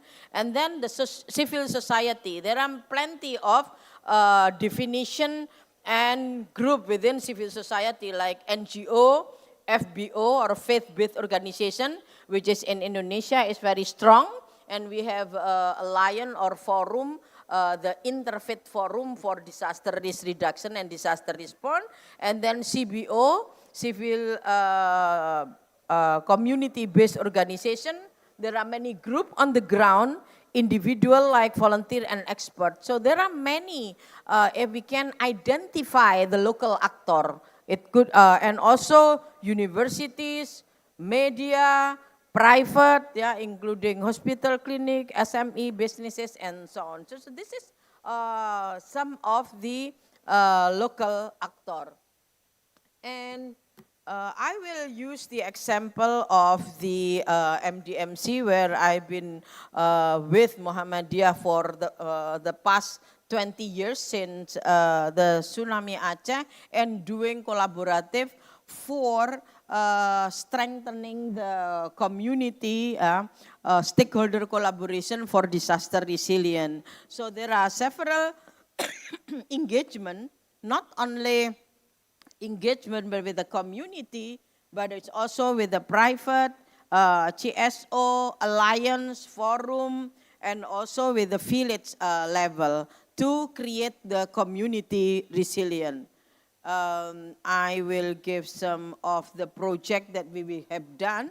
So the multi-stakeholder, one of the example, health-based issue, because one of the objective or resiliency is the ability to reduce the risk, the ability to reduce the number of affected community. So what we do, Saint Muhammadiyah is very famous of the education and health. We have 400 hospital and clinic throughout Indonesia, and also 19,000 schools throughout Indonesia. We focus on strengthening the hospital and school using a program called Hospital Preparedness and Community Readiness. So we try to prepare the hospital because in many cases, hospital may not ready to receive the influx patient during disaster. So there is, to create the resilience, it's very important to understand or to equip the hospital in safe infrastructure, able to respond, can function during the crisis, and also could send if it needed, could send team if it needed. And then safe school program is also very important because it can create resilient community through school or through education, yeah, by safe learning environment, serving as a local disaster management center, and also the community infrastructure. And then all like mentioned by Dr. Sisira, in creating resilience, and also previous speaker in previous session, the importance of preparedness and disaster risk reduction. That's why important to create or to strengthen the capacity of the institution. We have a project on like preparing to excel emergency response by strengthening the emergency response capacity of the local faith-based organization. Why local faith-based organization is very important? Because local faith institution is within the community. To create the resilience, involving them, it's giving guarantee the sustainability of the process to make community resilient. And then we also work with the government in various places. So NGO could also help strengthening the local authorities by having locally led preparedness. I've already see the sign. And then the next is also like disaster and climate change resilient village. This is kind of the example what actually the multi-stakeholder collaboration and engagement. So government is the main responsible, but NGO, CSO could complement to what government done. And the community organization in subnational level could strengthen not only the community itself, but also helping the government or strengthening the local authorities. So that's we've been working with the local government, we've been working with the local communities and also with the university to guarantee the sustainable of the project. I will end, this is how we do work. And I will end how local leadership for sustainable resilience, we aim at making the RR more efficient and effective to take responsibility within the changing of context. As we know, like the climate change adaptation or the climate change impact is really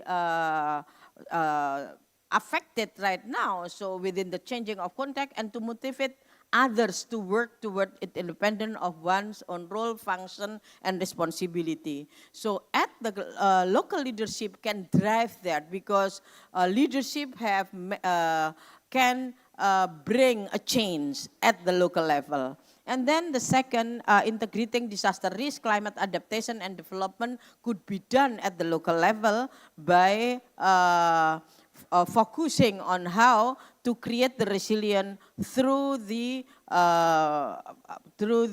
leadership of the local actors. And then increasing capacity, as we've been discussing since this morning, capacity is a big deal, especially for the local actor. That's why increasing capacity for resilience at the local level will be essential for sustaining, for sustainable resilience. And then the last is to make better, smarter, and sustainable partnership for collaborative governance. So this is all that I want to say for how actually the local leadership can make difference and local leadership can make change to make the world more resilient. Thank you. Good afternoon and Assalamualaikum warahmatullahi wabarakatuh.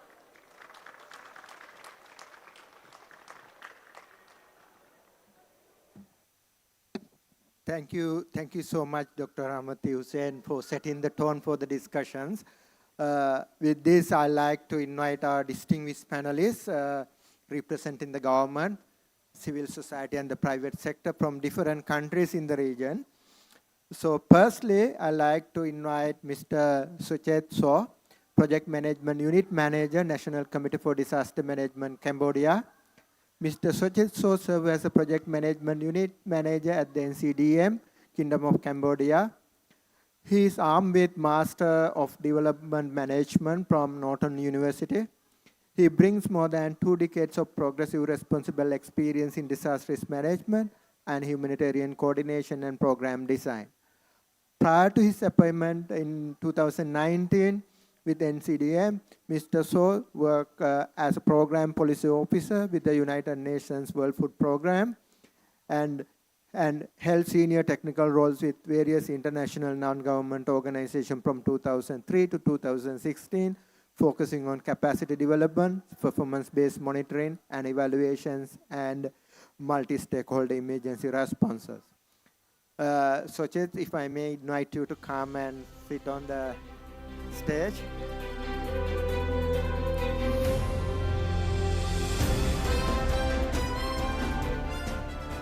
Next, I'd like to introduce our distinguished panelists, Ms. Veronica Gabaldon, Executive Director from the Philippine Disaster Resilience Foundation. As the Executive Director of PDRF, Veronica Gabaldon leads the organization's strategic directions, program and administration towards achieving PDRF vision to build resilient businesses and communities in the country. Recognized as one of the active women leaders in DRR community in the country, she led the design, launch, and operations of country's only private sector-led operations center in the Philippines. As a strong advocate of how private sector engage before and during disasters, she has been active in connecting business initiative platform of UN OCHA and UNDP, where she shares her expertise and experiences. Before being appointed as the Executive Director of PDRF, she served as Senior Program Manager leading Recovery Program and Telecommunication Cluster. For over last 2 decades, she also headed Smart Communication nationwide initiatives and operation to boost customer and community relations. Veronica, if I may invite you to come and take your seat on the stage.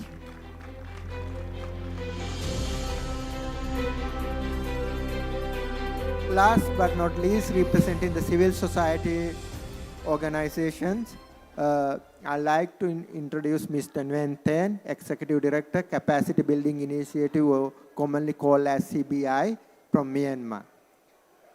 Mr. Ten holds bachelor degree from University of Yangon with postgraduate diploma in economics planning from Yangon Institute of Economics, and he worked for the Ministry of Cooperative for over 22 years. He joined the United Nations volunteer as an extension specialist for the development project funded by ILO in Mindanao in the Philippines. He then accepted another UNE assignment in the Kingdom of Lesotho with UNDP Education Sector Development Project as education planner at the Ministry of Education for 27 months. He continued to work with Ministry of Education and the World Bank, and then returned to Myanmar and joined the Capacity Building Initiative way back in 2003, and he continued to work up to now. So it shows his passion, having worked more than 22 years for capacity building initiatives and related civil society organization in the Myanmar. And he has responded and worked for multiple disaster responses in Myanmar, including the Cyclone Nagis, as well as he led the NGO coordination mechanisms and established special NGO coordination platforms in the country. In response to recent earthquake in Myanmar, he is also working with his member organization in responding to ongoing recovery and relief and recovery activities in Myanmar. If I may invite Mr. Nguyen Ten to take the stage.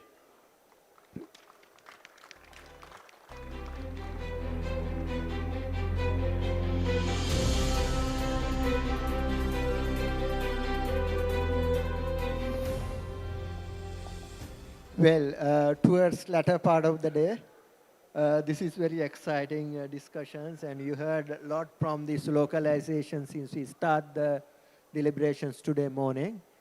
And not only in this conference, I'm sure you are engaged in multiple fora as part of APP as well as other country-led initiatives. But more and more you engage, more and more you heard about localization. Sometimes more clarity, sometimes more confusion as well. So we like to demystify localization a bit today. So it will be short burst of questions rather than long discussions per se. To begin with, based on your experience, your engagement in various fora, what do you mean by locally led resilience? I mean, your own terms. how do you define or how do you demystify locally led resilience in your own context? And before you start, while you are thinking about it, I'd like to also inform that in addition to audience here, we got online audience as well.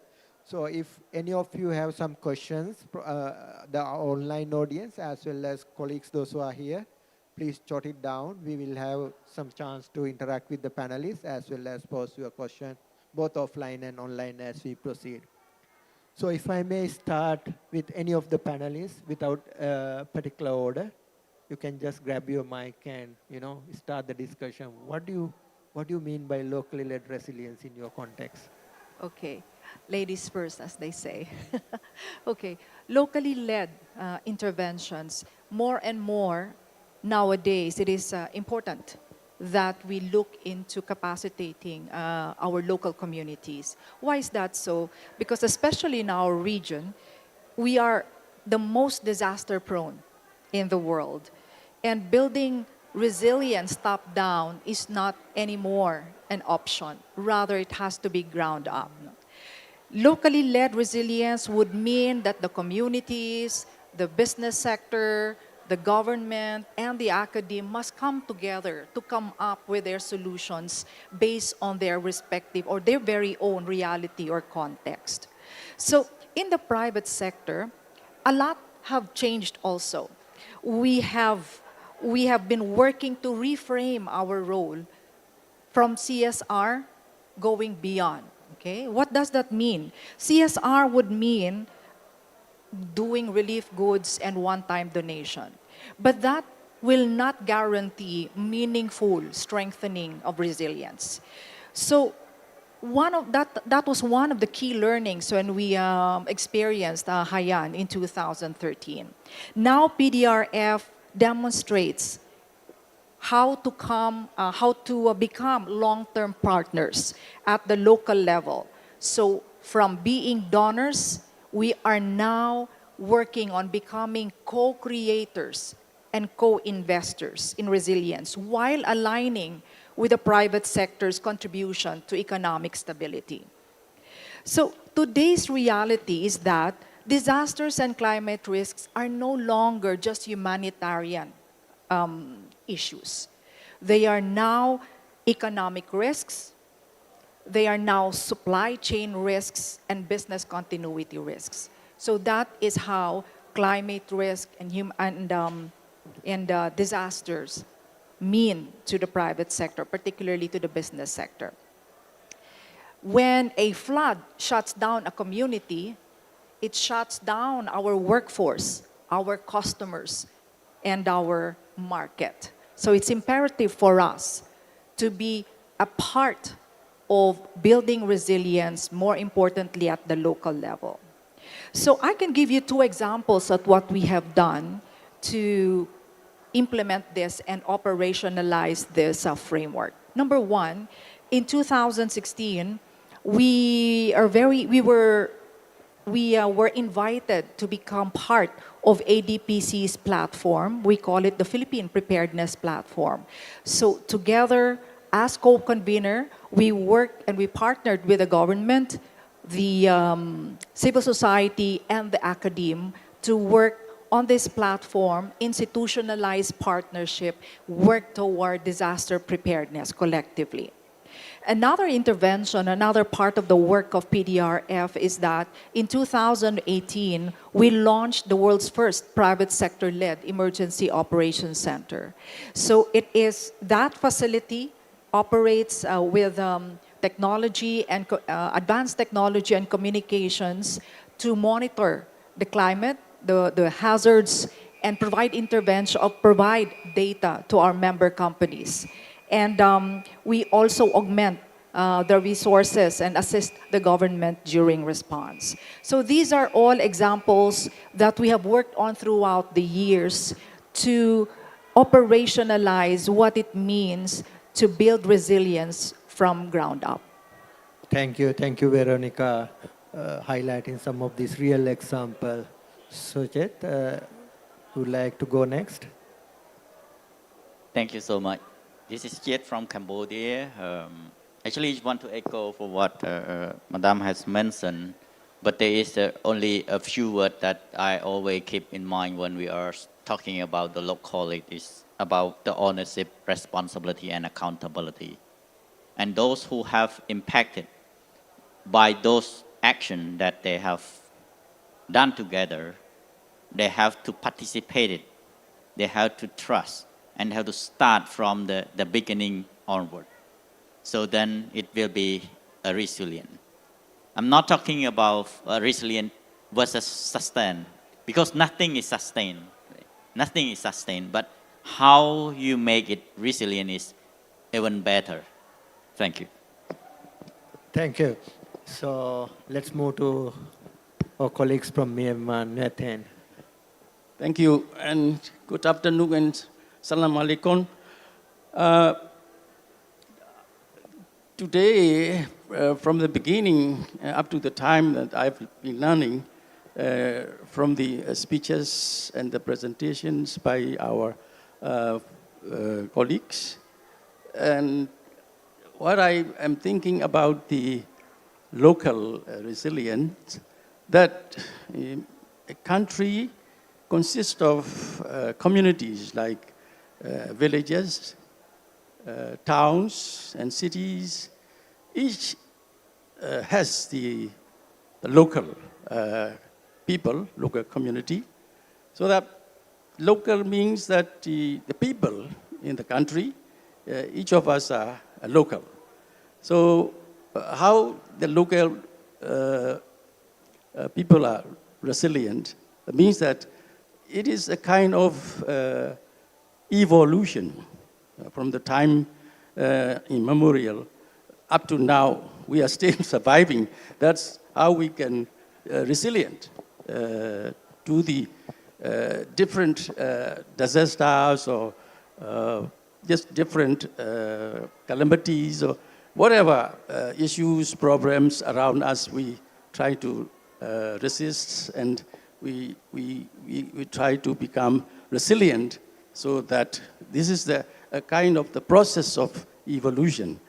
And it is very important that not only going on like this evolution, just floating around this movement and process, sometimes we need to be awakened.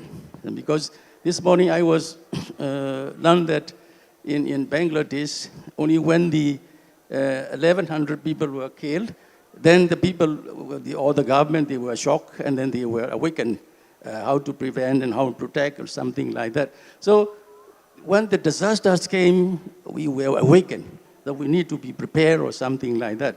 So I think that should we wait until something happened, then we will make ourselves to be prepared or something like that?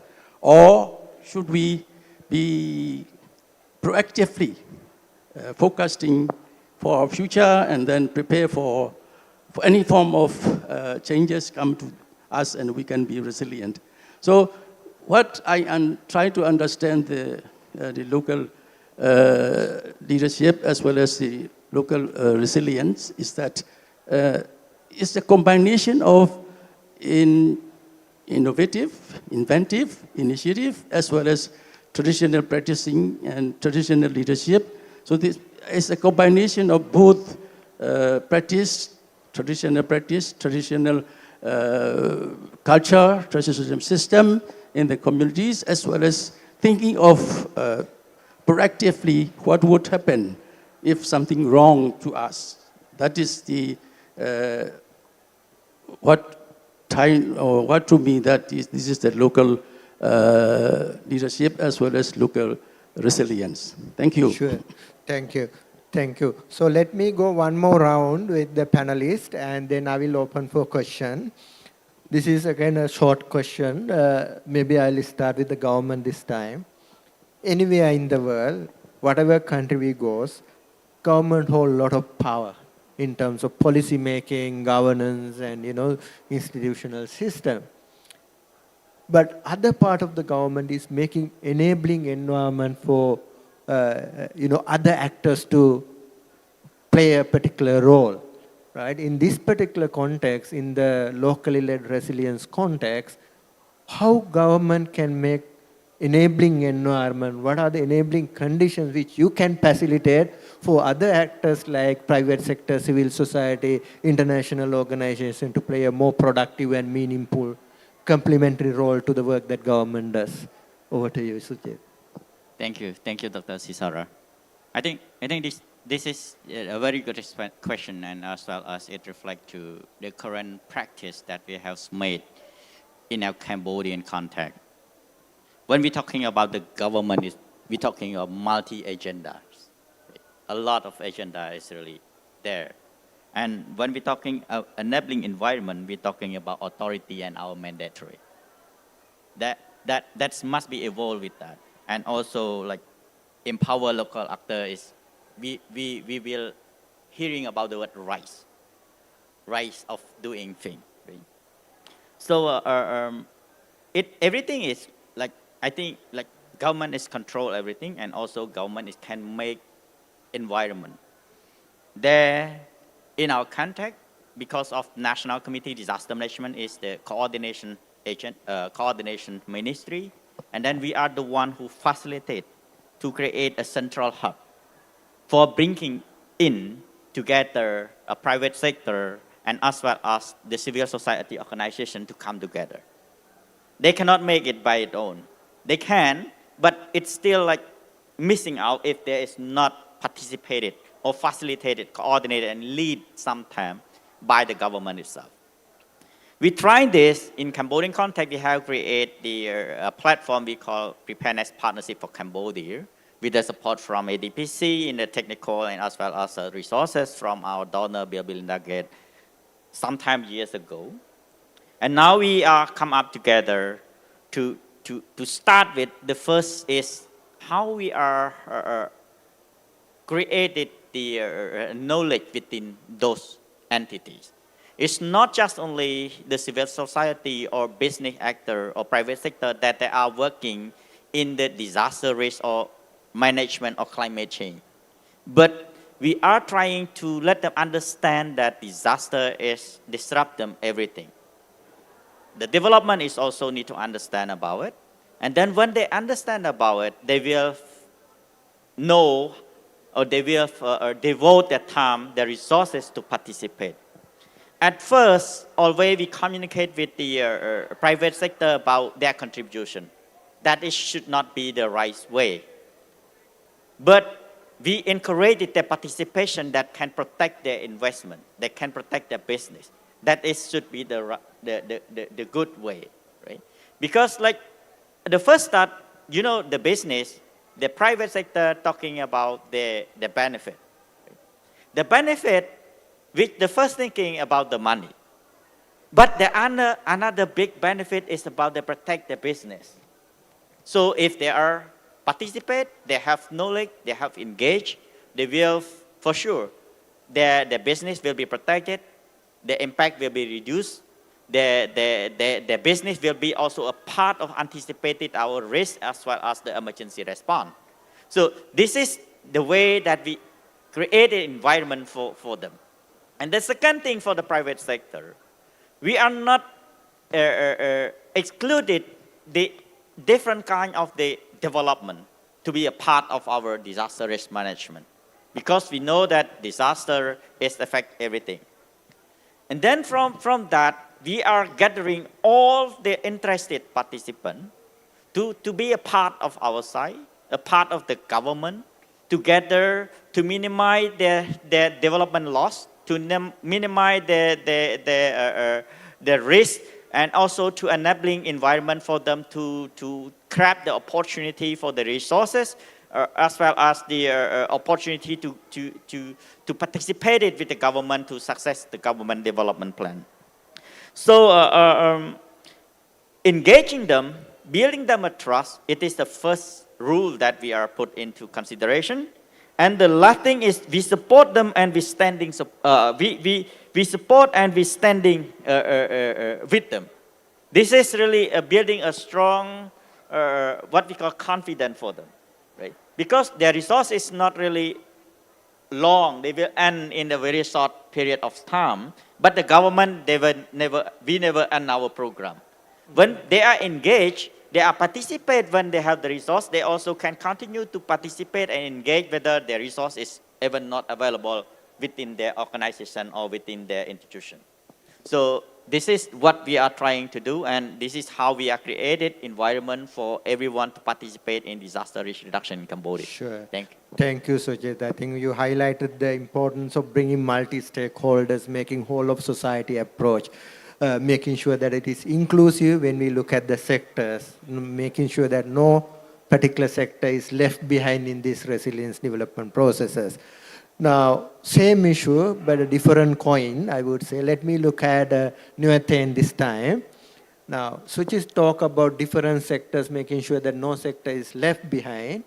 With the same connotation, I want to ask you a question, but this time looking at more groups, women, children, indigenous groups, marginalized group, whatever you name it, right? Like, are there any good practices, success stories, example that you can highlight either in Myanmar or in your previous engagement as a UNV all over the world?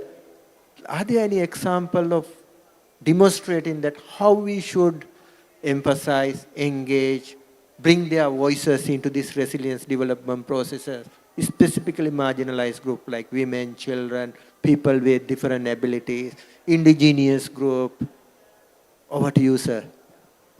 Thank you for your question. I think it is also very important that to look into the multi-stakeholder approach, that we have different forms of civil societies. They are focusing on particularly women, children, vulnerable people like disabled, and other groups like HIV positive group, this kind of an old age group. This kind of groups, they have also special focus on their own group. And if we look into the development or whatever, all these groups should be included and come along with us. At the same time, the ethnic groups, we have different ethnic groups in our country. It was said that over 135 ethnic groups in our country. And so they are also a part of our people. That's why we should not leave them behind. That's really very important to be included in the process of development or whatever process we are working with. So right now we are, because of the looming shortage of funding support, aid support from the global donors, we try to come together with the different voices from the different groups, and we come to reach an agreement to form as a consortium or as a network that we will voice and we will work out to overcome this kind of shortage or this kind of difficulties or this kind of hardship together. So we form a kind of network. We call it local intermediary actors, where different focus organizations as members, like women group, like gender group, like disabled group, like environmental group, like agriculture group, like development group. So all these organizations come together, and then we form as a network, and then we, same time we are trying to engage with the international communities, as well as we are also advocating them to the donors through this process. And that's, I think we make ourselves to be trustworthy because we show our accountability, we show our transparency, because trust, this morning, the whole morning, we are talking about the trust. trust, if you need trust, we have to be accountable, we have to be transparent. And with that, we were able to raise some funds for the local communities in terms of responding to the earthquake that happened in our country very recently in March. It was very severe that we were able to support very quickly and effectively through this funding, which was received through the trust that we can do. With that, we were able to respond to or support to the affected people. This is an example, and we are also encouraging other groups to be like this, that we have the power to show that the donor communities as well as the other funding agencies that we are capable, we are transparent, we are accountable. With this, we can be able to support more and attract more to the donors and to the communities. I think this will answer your question. Sure.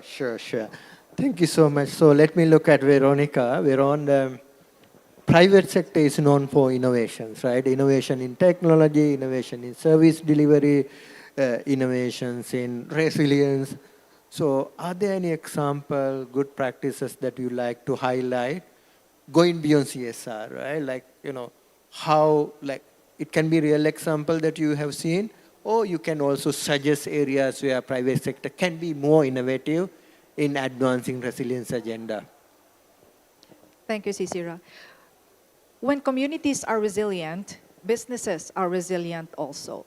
So we know very well our role that we need to play in disaster management, but we need the government to support us and provide that mechanism. And that is exactly how Suchet gave a very good context in how we're going to play our role in disaster management.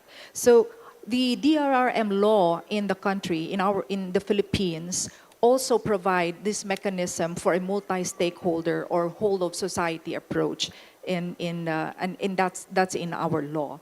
That is why we have this partnership we call, as I mentioned a while ago, the Philippine Preparedness Partnership. So that embodies that we have to build the supply chain, the redundancy for life, especially for lifeline services.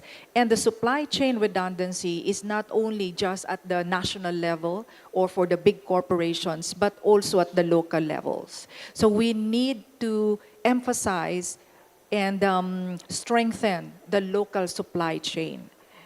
Number two is that we have to tap into the core business expertise, technology, resources, and innovation in the private sector. They have the capability to pivot their products and services to support disaster resilience. We have our member companies in power generation and distribution, providing resilient microgrids in vulnerable areas. We also have member companies in the telecom business, creating school in a bag when their schools cannot be used. Wherever they are, they can actually continue being educated by teachers. So therefore, leveraging technology and data must be important as well. So in our EOC, or the Emergency Operations Center that I mentioned also a while ago, we invest in AI, geospatial mapping, and parametric insurance solutions, the ideas of it. We're just getting into it. To provide information, risk-informed data, and information to our member companies so that we can support, let's say, for example, digitalization of local governments for faster response. The third, or was it the fourth already, is to strengthen local economies. PDRF has been working and in partnership with Department of Trade and Industry in building resilience of the micro and small medium enterprises. In the earlier session on finance, it was mentioned the micro and small medium enterprises are the backbone of our economy, and it is very true in our country. 99% are composed of our economy is composed of the micro and small medium enterprises. So we need to help them develop livelihood programs, especially for vulnerable groups, as mentioned by Sir, to diversify their income resources and capacitate them. Creating risk financing and micro-insurance schemes for low-income households would also be critical. We also need to be engaged in local governance and be a part of the council at the local level. In the Philippines, we have the private sector and other stakeholders, civil society and academia, are part of the council, even down to the barangay level or the smallest government unit. And lastly is that we need, I know we will discuss in a bit about funding, so that is also important that we discuss about how to fund all these interventions to make it sustainable, to make it a long-term partnership at the local level. Thank you. Thank you, Veron. So I think it would be good to interact with the audience a bit. So this is the opportunity for you. If you have any burning questions, suggestions to the panel, you can just raise your hands. Likewise, if there are any questions, online questions, I would request the organizers to help us get the questions. Before we go into online questions, let's see whether there are any questions from the audience.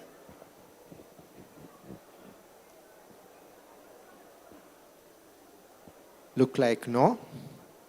Are there any online questions?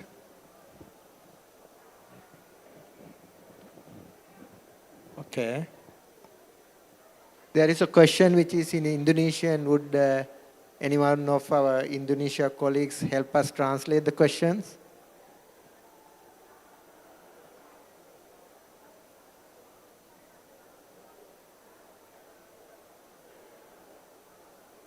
There is a question from an online group, but it's in Bahasa. Can one of our colleagues help us translate the question, if you don't mind?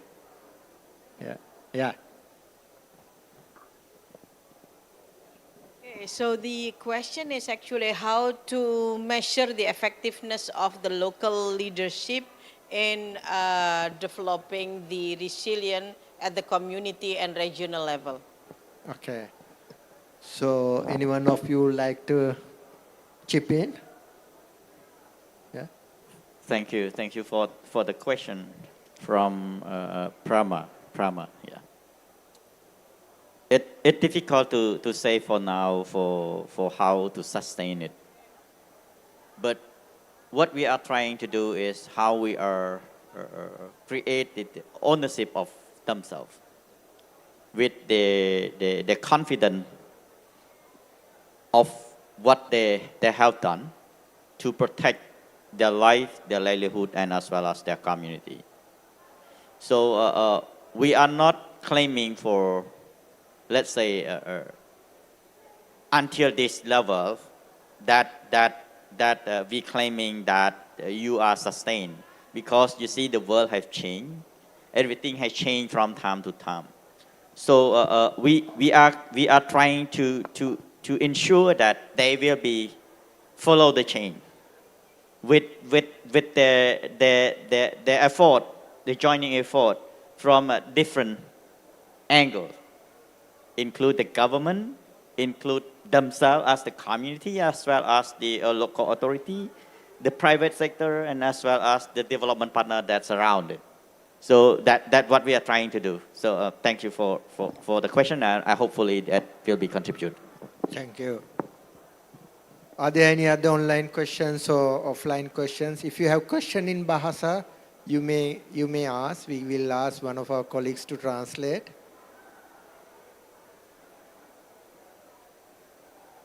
No? All right, so let's move to the panel. If you have question, you can always raise your hands, okay? So building on what Veron mentioned earlier about the financing, right? So we can plan a lot, we can talk a lot about localization, but financing is such a key issue. And when we look at these three sectors, government, the private sector, and civil society, their objective in the long run in resilience is same, common path, but they have different path. So they have common goals, but different path and different budgeting and financing mechanisms, right? So let me look at again Sujit, like looking at some of the constraints that government are having with regard to national budget and so on. So how do you suggest to support this financing issue? What is the way forward for us to get finance? I mean, this is a question for all of you, but Chusit may look at more on the government side, Veron may look at the private sector, and you may look at the civil society. So given all this turbulence in the global ecosystem and the funding cards and all other related issues, so how do we maintain or sustain the momentum of localization with limited resources? How can we tap into national budget or national expertise or mechanisms, or maybe local budget also, or any other innovative ways of mobilizing resources? Over to you, Joseph. I think it's not, I think. It really already created the environment of which our government have decentralized the decision making to the subnational level. There is only thing that the need is really bigger than what we already have. So a package of the resources allocated from the national and from the national to the subnational until the commune level is the lowest authority. It already in place. And the decision making is really made from them based on their need. So we cannot saying or forcing them to make the decision, right? So then we have to respect it. It's still the decision making is not really big in the part of our disaster risk management. That we cannot stop from their decision making, right? However, we are come up with the for the national level, for the development partner, the resource that we gain from other source besides from the government. We created the flexible what we call flexible fund model, which we can adapt on based on what they already listing their priority at the subnational level.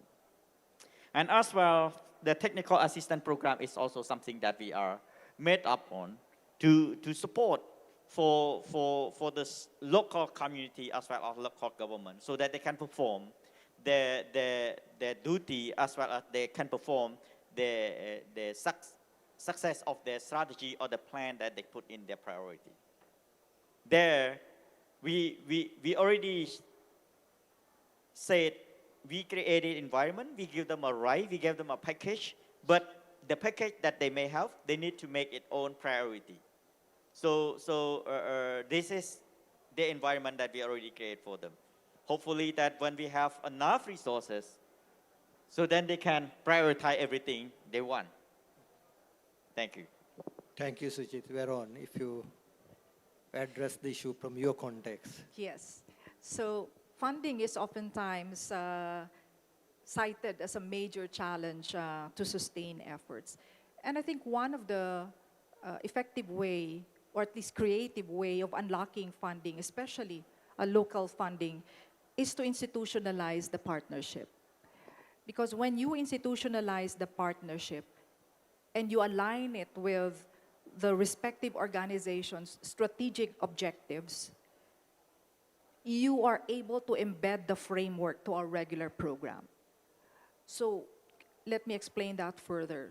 What this means is that if you, the intervention, you have embedded that as part of your regular program, you can now utilize your own funding to implement that. So that is what we call cost sharing. So in PhilPrep, or in our Philippine Preparedness platform, partnership platform, our commitment to sustainably continue our work beyond the funding of donors is to embed the interventions into our regular programs such that our role or the component that we are supposed to put on the table will be taken care of by us.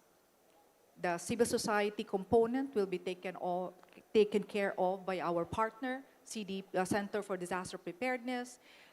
We align that intervention with the program of the government, the Office of Civil Defense, so that they too will be able to use the public funding or the government funding for that intervention, and so on and so forth. So it might not be as big as when you have funding from a donor, but this will actually provide a leverage for the local community to sustain the effort, because we are all there, we are all using our respective resources, respective committed resources, expertise, and technology to support the local community. So that's one of creative way of doing it.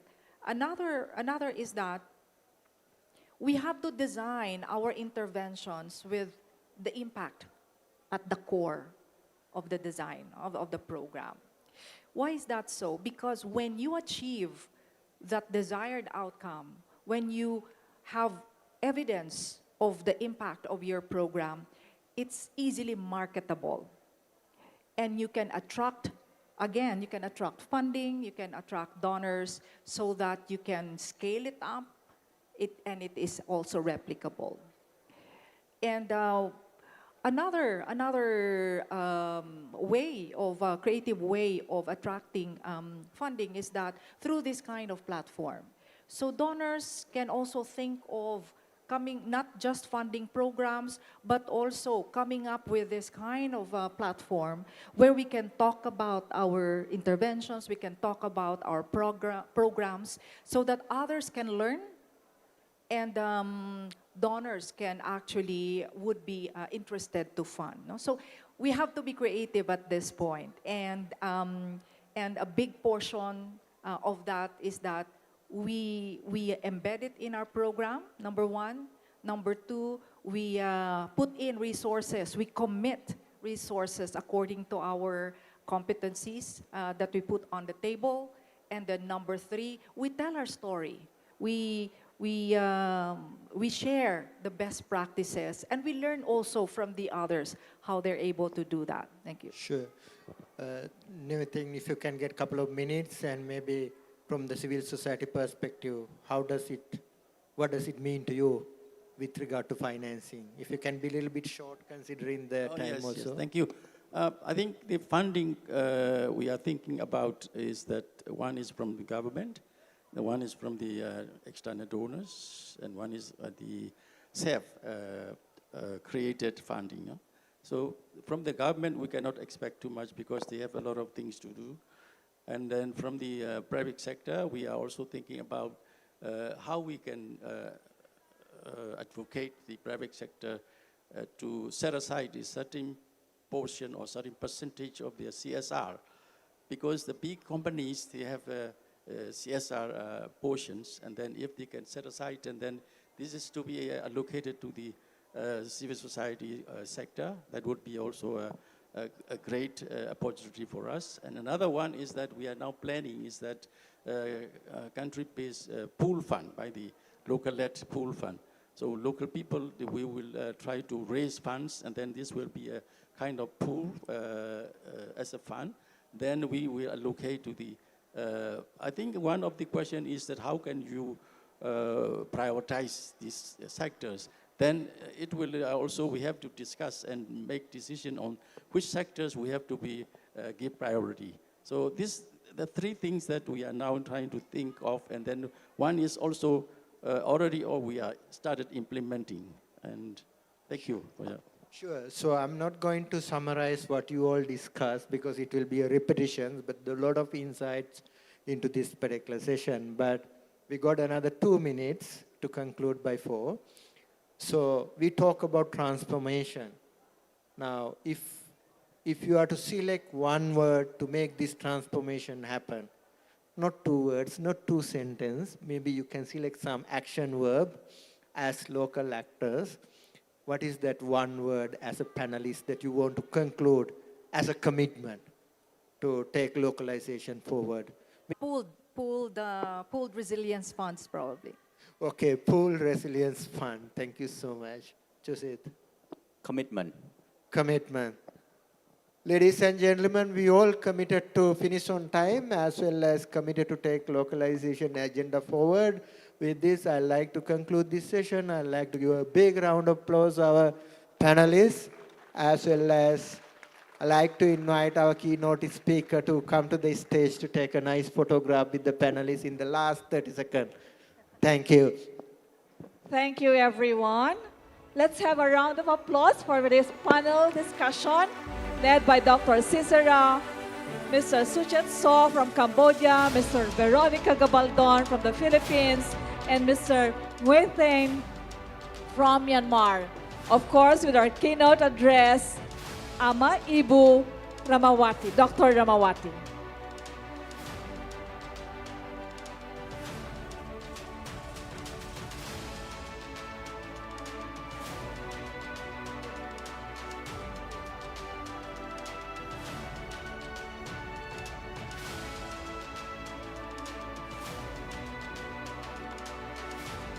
Thank you, everyone.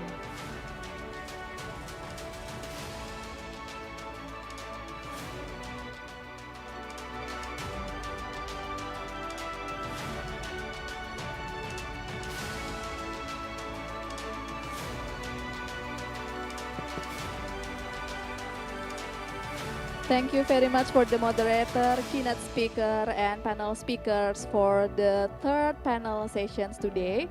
Ladies and gentlemen, we still have one more session for today, the upfront session 2 about nature-based solutions for climate adaptations and urban resilience. Please do not go anywhere, do not leave the room, because we are preparing the stage for the one moderator and one presenter.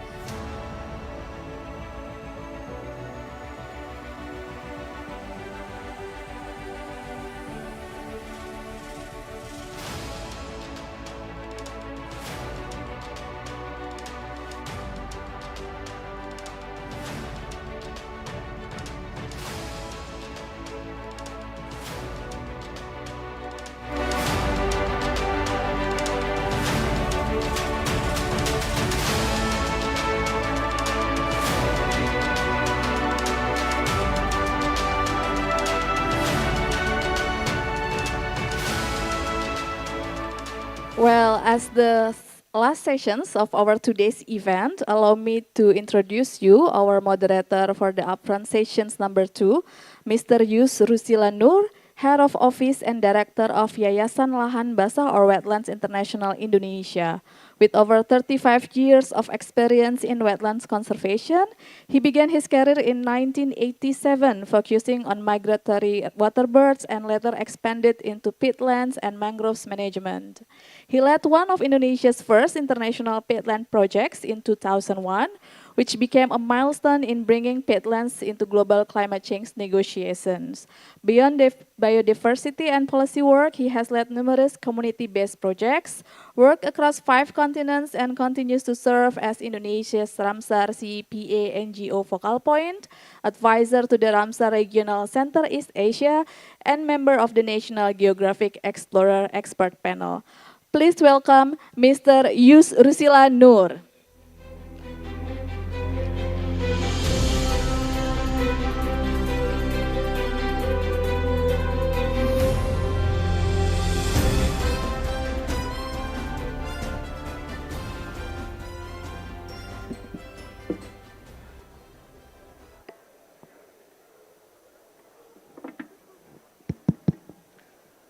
Baik, bismillahirrahmanirrahim. Assalamualaikum warahmatullahi wabarakatuh. Bapak dan Ibu sekalian, ladies and gentlemen, good afternoon everyone. It is my pleasure to welcome you to this session on a nature-based solution for climate adaptation and urban resilience. Our Asia region is very well known as one of the richest ecosystems and most dynamic communities on Earth, but also some of the most severe disaster risk country or regions. Nearly 10 of climate-related disasters strike this region every month. That means 1,000 of lives disrupted, billions of dollars in losses, and millions pushed into deeper vulnerability. The good news is that we are not really powerless. At the Global Forum on Disaster Risk Reduction in 2022, Indonesia introduced the concept of sustainable resilience with 4 key element drivers. The first one is cultivating a culture of risk awareness, investing in science and innovation, building resilient infrastructure, and localizing global frameworks. And nature-based solution, or we know it as NBS, sit right in the intersection of that drivers. They allow us to work with nature, not against it, to create buffers that reduce flood risk, capture carbon, cool our cities, and provide co-benefits for biodiversity and livelihoods. So in this session, we will first explore real-world example of eco-DRR. The second one is learn from community-led ecosystem restoration, discuss what it takes to sustain that initiatives, and reflect on how we can mobilize partnership and financing to scale them up. So I invite all of you to listen not only for what works, but also for how we can embed these approaches into everyday planning, budget, and policies.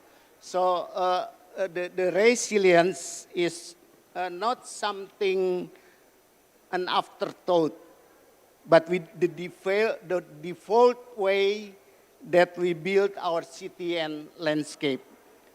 With that, it is my honor to introduce our distinguished presenter, Dr. Kalaya Sunton Fongsahul of Chulalongkorn University, who will share lessons and insight from Thailand and beyond. I invite Dr. Kalaya to the stage.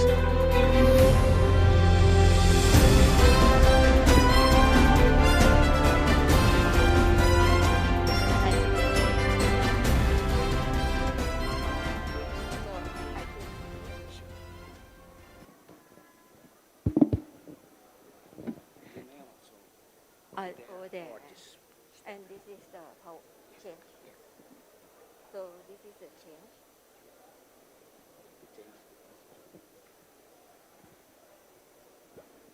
So good afternoon. I am the last speaker. So I prefer standing and walking a little bit because I think you are waiting for the end of this session, right? So my talk today, I would like to share my opinions that I involved with the environmental science and then work with the disaster, especially the risk of disaster management. So the transitions of the knowledge and also the practice in the community levels. I don't know that how to apply the concept of natural-based solution, but let's try to bear with me when I getting some introduction and then the case study. So this is my affiliation. I'm working for the university, Chulalongkorn University. Here, right?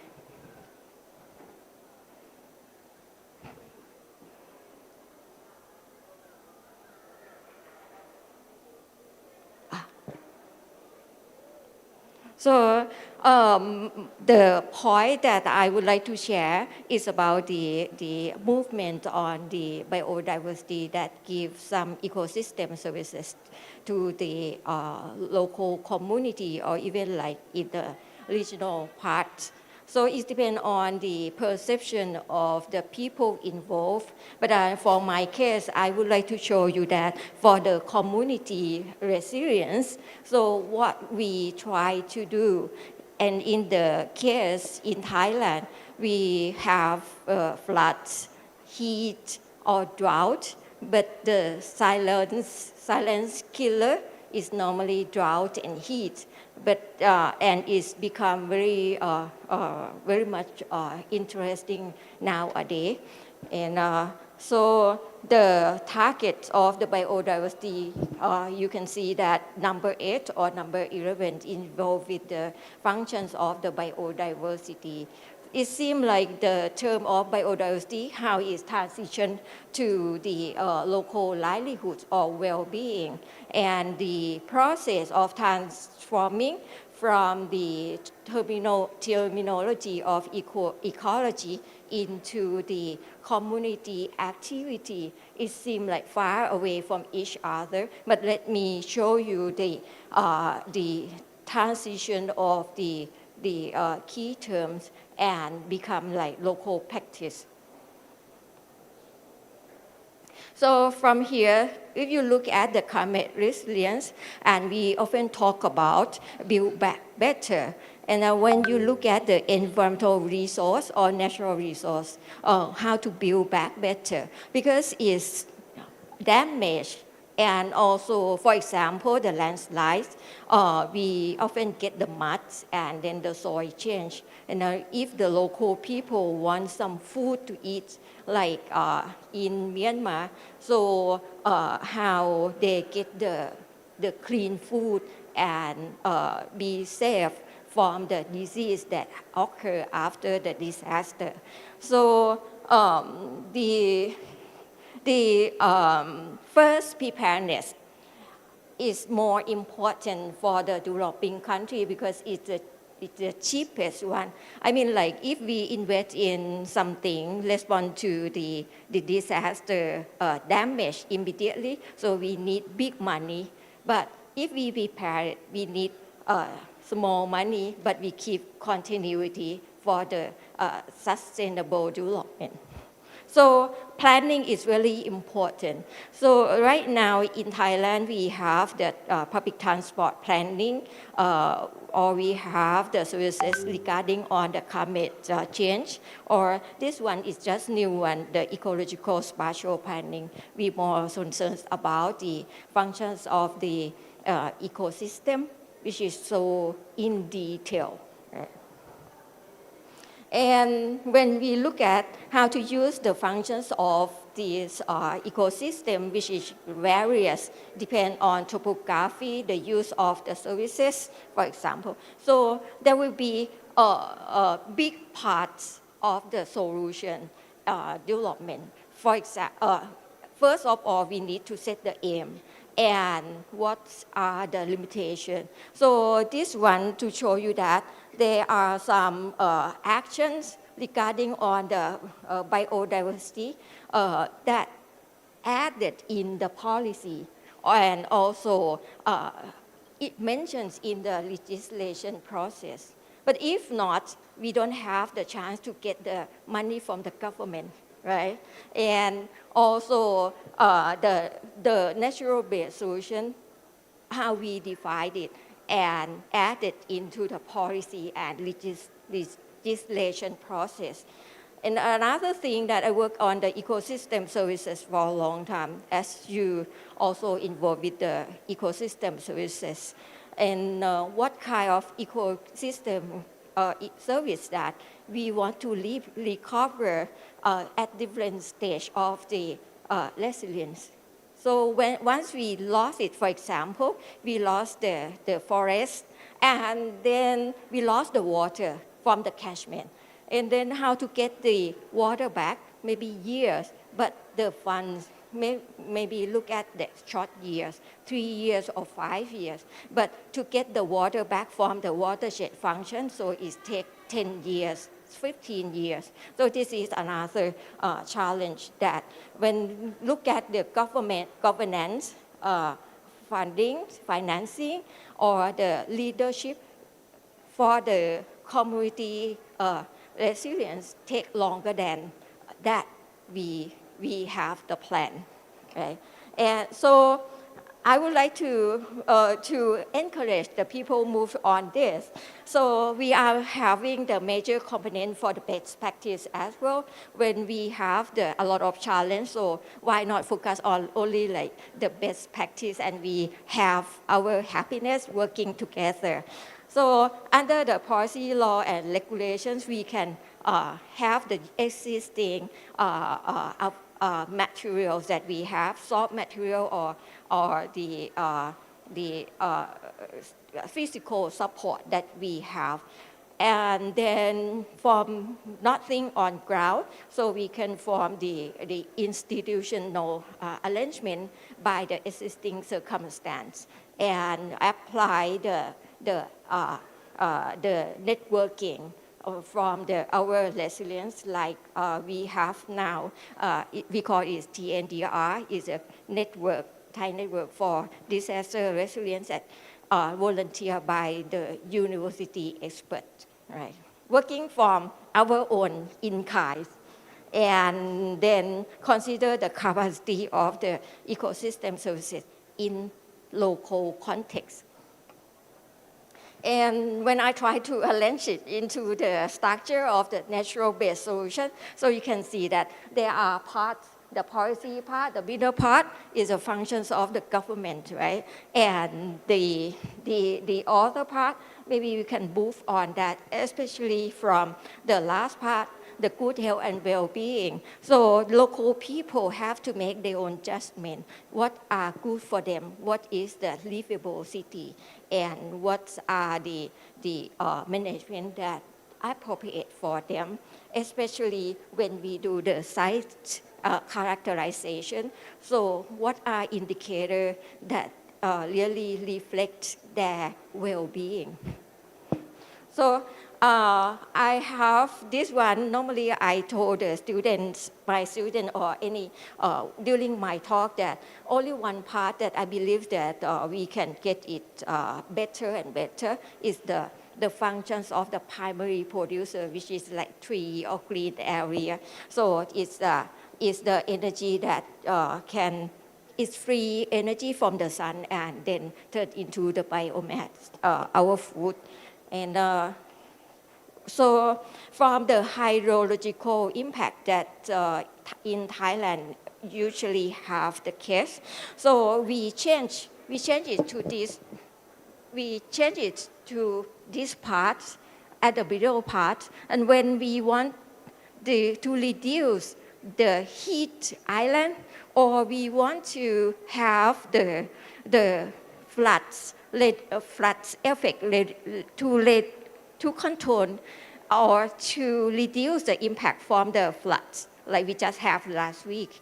So if we believe in the natural functions that involve with the hydrological control or hydrological regulation, so why not implement it into the plan and design? So in Bangkok, or I think from Jakarta, when I travel from the airport to here, I can see that the thing change. We try to add the green area, green park or green spot or green garden, or even like small micro gardens in everywhere. So we want to use this function for the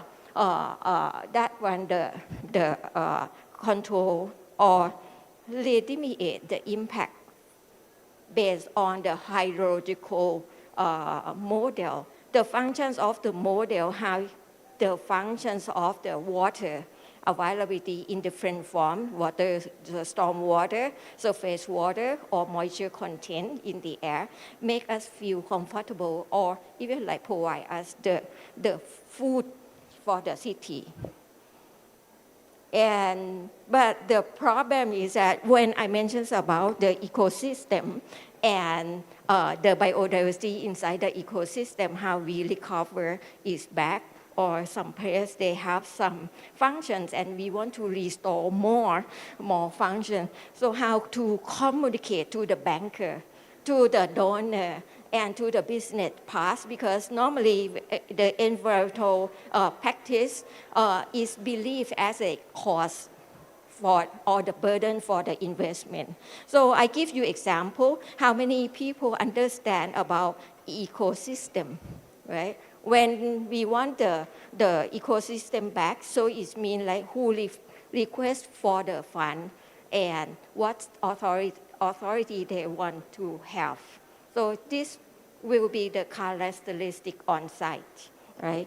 And more important, so they are inclusive knowledge, multi-disciplinary knowledge, and how much how to make the mechanisms, new mechanisms, make people on sector understand the same thing, right? So I would like to give you the three parts that normally we have all challenge. The first part is like natural controls, and for this one we need the pioneer species. When we restore something back to the land, we want the precious one, the high value ones. I don't know why, but they forget about the pioneer species. And when look at the environmental quality, so they normally use the standard, but not ambient standard. They don't use the critical standards. Like, for example, during the earthquake and landslides, right? So drinking water change.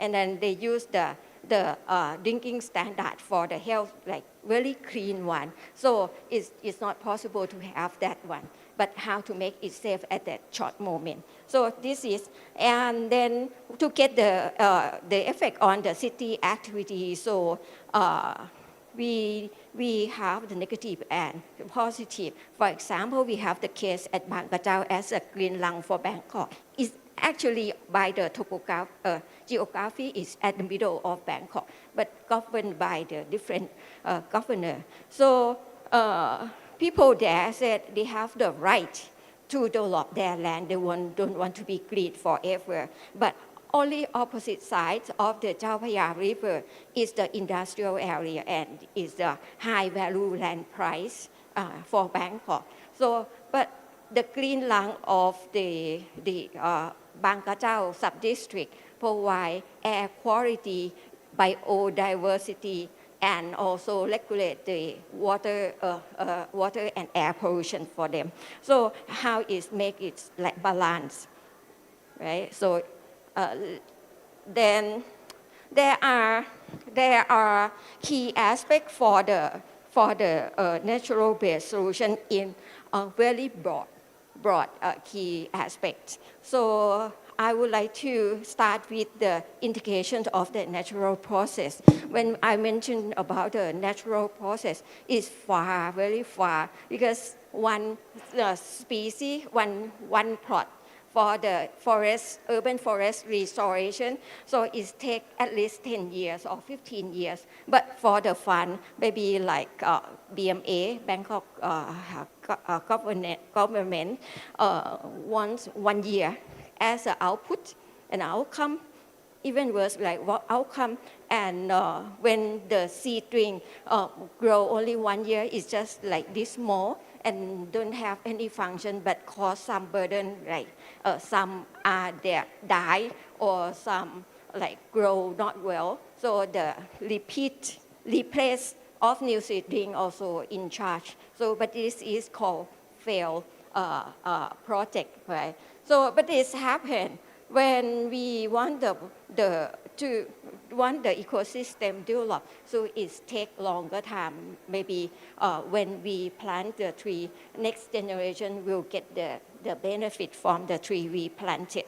And then I think it's about more challenge on the multifunctionality. So this one, when we look at the solution for the multiple benefit, we have to address under the change what will be the first benefits or the major benefit, right? Who make the judgment? Maybe local people or local government who work closely with the local community. So come to the end, the challenge on the societal aspect and what is the human well-being for the local people in suburban Bangkok or the middle of Bangkok. They have different definition for the well-being.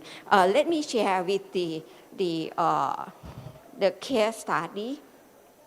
So these are the case study, but you can see that the first column is about the forest monk, one monk moving alone, and the second one, education institute, and the third one is industry mining, and industrial automobile, Toyota, and also the petroleum, PTT, Thailand. And the last one will be the case from Royal Study Center. From these cases, I separated regarding on the governance, finance, and leadership. So you can see that the monk case, so they have like the face, right? This one, the face, and they get successful, but you can see that the elements inside the column is different. But why they claim as a success, like ongoing, sustainable practice? May I move to the next set of the slides? So from here, I will read next set.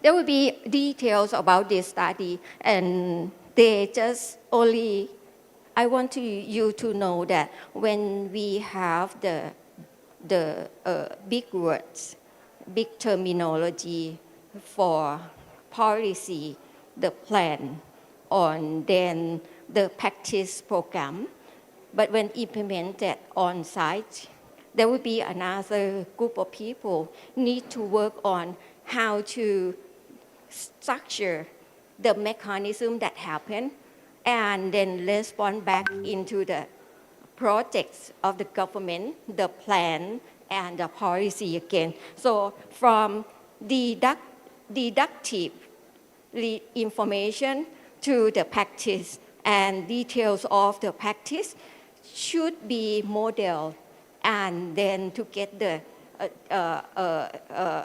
in the inductive information, get it back to the deductive information. So here from the case that I mentioned, let me share that I would like to show you the last law that no budget for the monk, and university have the budget, and the company also have the budget, but from the private sector or by the government. And you look at my summarized information, the last column, factor for the achievement. So I would like to raise the factor social status of the leader is very important for Thai community. I don't know that in your country or happen like this or not. So we have a lot of governmental projects, but fail or not fail, or continuity occur or not, it depends on the leaders of that area. And in Thailand, even like the project that initiated by the local leaders and supported by the royal activity or royal projects. So, or the site visited by the Princess Silinthorn. So that site will be more continue and more participate or engaged by the local people and local government. And there are also, this case is different scale, but they is actually normally the base for moving forward in among difficulty is about the mind power and the alliance, the network, and the thing that support to make them make the right decision is about the knowledge. And the size of the restoration is depend on the time they have. And for the monks, I will start with the monk case. So the cases that I show in the summarized table, I involve in some way, in different way for the monks. So you can see that actually the monk ordained as a monk, he lived his career. He is a technician in agriculture, so he knows how to redevelop, restore the land back.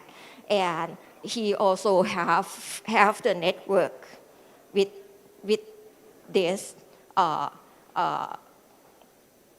of the local people and local government. So he provided his land. Normally, this is the catchment of the reservoir, and it's used to provide some spring water added into the reservoir. But after that, it's burned every year, and people use the new grass for cow feeding. So at the beginning, few years when he stay there, so he convinced the people who take respect to his teaching to provide the opportunity for the grass and the bushes to grow. And after that, he shared the vegetable or the grass to their animals or their family. So sharing, the resource sharing is another mechanism that he implemented.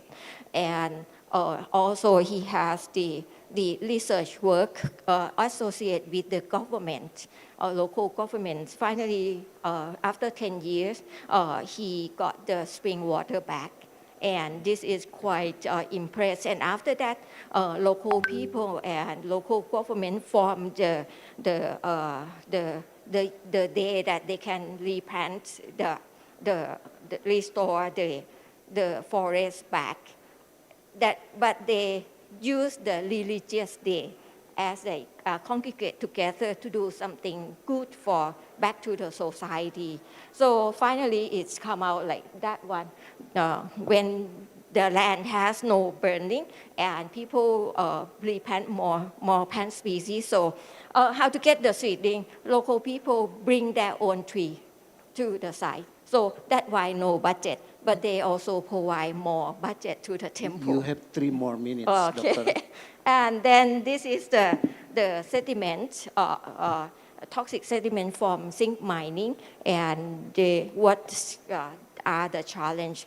This site have the challenge on the contamination, and then how to get this one implemented is a large budget because zinc mining, they have the restoration project as a under the law. But this one is the CSR of the Toyota Ban Po in Chachoengsao province near Bangkok. So the idea of the restoration, they use the mushroom. So during the restorations, people can have some mushroom here to advertise the benefits of the new eco-forest. And this is how they prepare. And more than that, they have the visiting site inside the factory. So people can see that this is automobile assembly line, and this is the environmental part. So how to balance them together. And this is what the ecosystem developed inside the factory area. And the last part, before the last pass, this is done by the PTT Thailand in Rayong province. All the cases that I mentioned before, they have the problem with the drought, has no water. And then we believe that the green area can make people more comfortable. And also we have more water, surface, especially surface water. So the PTT have large project, a lot of investment, and also with the plan and the budget at every year. So it become like forming, or the pattern is like general form and pattern of the development, because they are business and have CSR, so they have the budget. And so I think the last slide, or this one, the university. So we have the demonstration site to show that the scientific information from the experiment can help support the eco-restoration, and the mushroom associated to the plant roots make them have more mushroom to eat. So, but it's very difficult for, at the beginning, people misunderstand that once we restore the green area back, so they don't want the grass. And they said they want the water instead of the grass. And after that, we have the green area and water in the reservoir, so more people change their attitude. So that can take at least 10 years. Finally, we get the mushroom from scientific experiments and demonstration site, and we have some cooperate with the Toyota company. And this one is the showcase that from the bare land here, the late king only said, we don't need to do anything about the forest on the mountain, the rock mountain. So, but on ground, we need to support the local people. They are Muslim and Buddhist, so they have different livelihoods. So the king initiated it's called social geographical boundary. So the Muslim raise the cow or the goat, right? But Buddhists normally have the vegetable farming, so they can be separated by the geographical structure. And how to get the water back? So the water get from is called the check dam system. So because from the scientific information show that the catchment area is very small, so to get the water supply is not possible. So the engineering support this one finally is come out, turned from the bare area to be like that, but still have the challenge on ground. So vetiver planting is the pioneer species that return the food back to Phetchaburi province or Hua Hin sub-district. So this is my information that I would like to convey my message to the audience that when we have the governance, we have the financial support, or we have the leadership, when we apply it on site, they are embedded in any solution, and the solutions that we use the nature function always cheap if we focus on how to make the people. Very much for your insightful and then the real work of ECO-DRR in your country. We still have a little time for Q&A. I wonder whether there is one question from the audience. Is there any one? Okay. Can you help to? Okay. Silakan, Pak. Please. Yeah, I'm from Bangladesh. I'm the retired Brigadier General Naim. Wonderful presentation, and it has got a insight, and I'm really excited to follow some of definitely the suggestion that the madam has given. I was wondering that for involving the community, do you support that if they can be taken as part of the policy of the government? Second is, incentivizing the locals or the private partners, because the private sector has to be involved. You have shown that without government support, you can do many things. Yes, I do agree, but there are simple things. One is making part of the policy to the private sector. Second is incentivizing the private sector. And third is, whenever they are doing something, the government equally, taking part in the funding. And we have seen in Bangladesh that there are funds created where the private sector is funding, and whatever funding they are doing, government is equally funding for that locality. So thereby, they are encouraged. Do you support all these 3 points that I have thought of? Thank you very much. Can you ask the question directly, please? Yeah. I think the part of the government can involve is in Thailand. For Thailand case, we have the act about the disaster and public disaster risk remediation. But from the diagram, so at the end, like small box mentioned in the law diagram that private sector. So that one didn't mention about how the government will promote that small box. So right now we move on that. So that this is why the university expert try to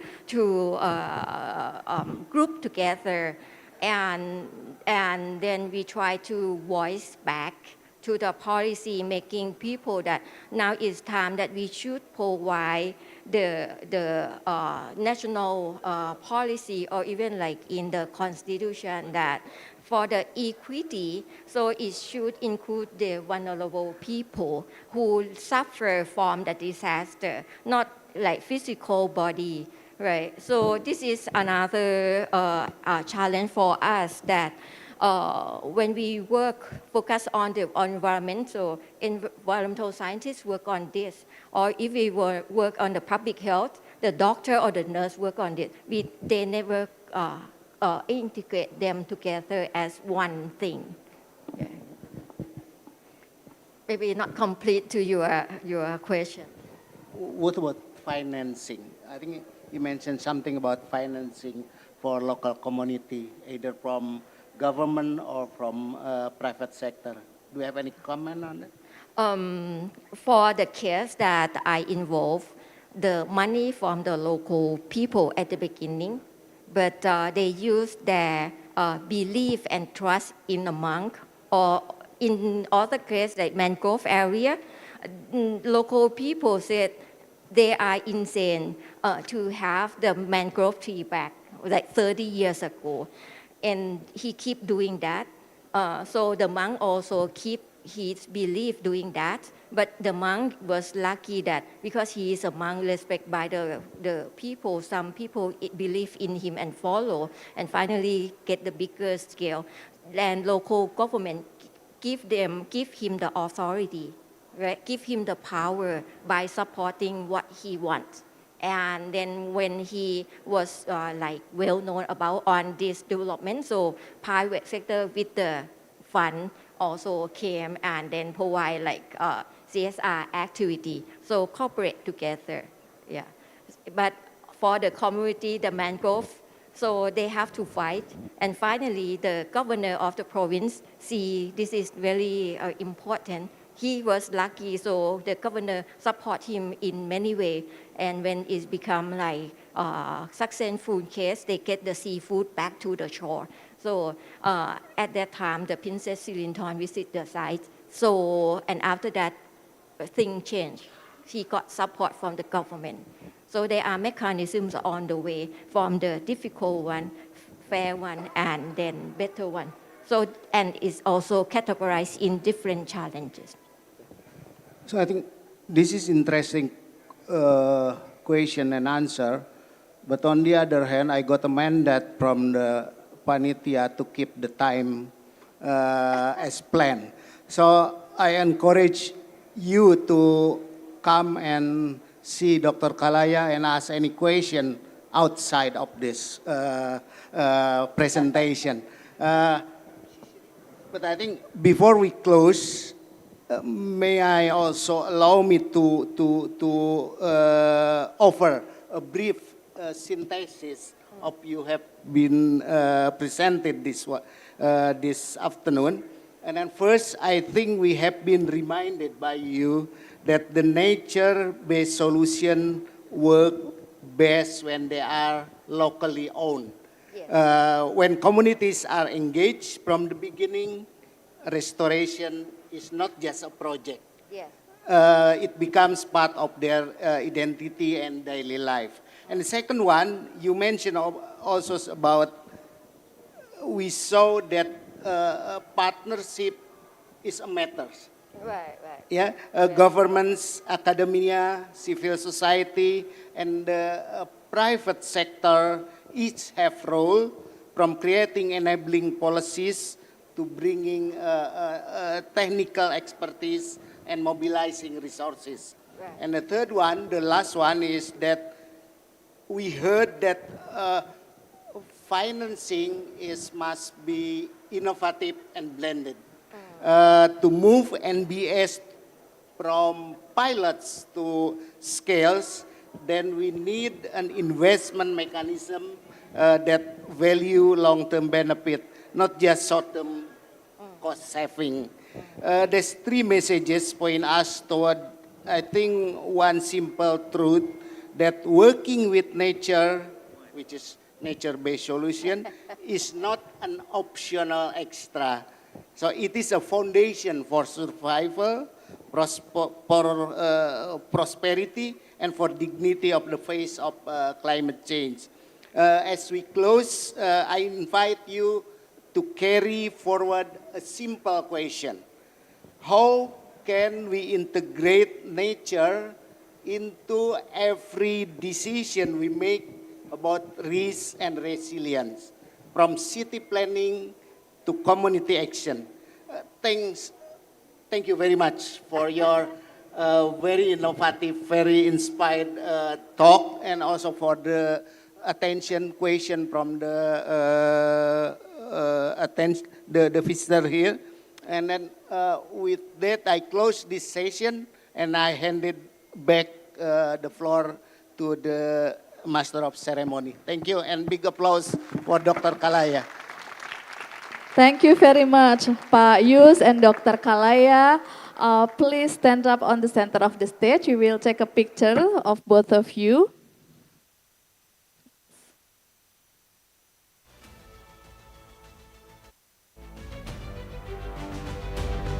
Yeah, maybe we can do two poses. The first one is the formal one, Dr. Kalaya and Pak Yus. 1, 2, 3, smile. Beautiful. And the second pose, please salam tangguh gesture. 1, 2, 3, smile. Beautiful. Thank you very much once again. A big round of applause for Pak Yus and Dr. Kalaya.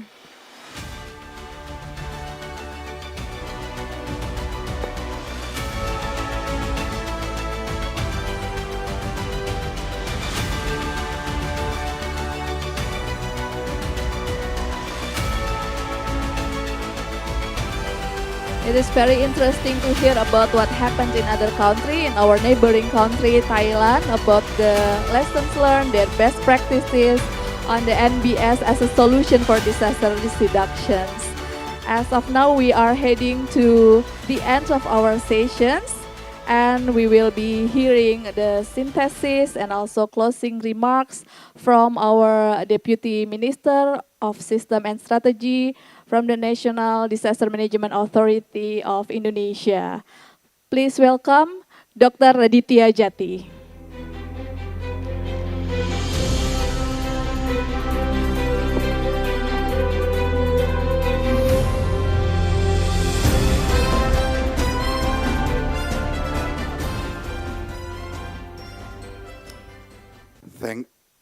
Thank you very much for until this time, those of you still in the room.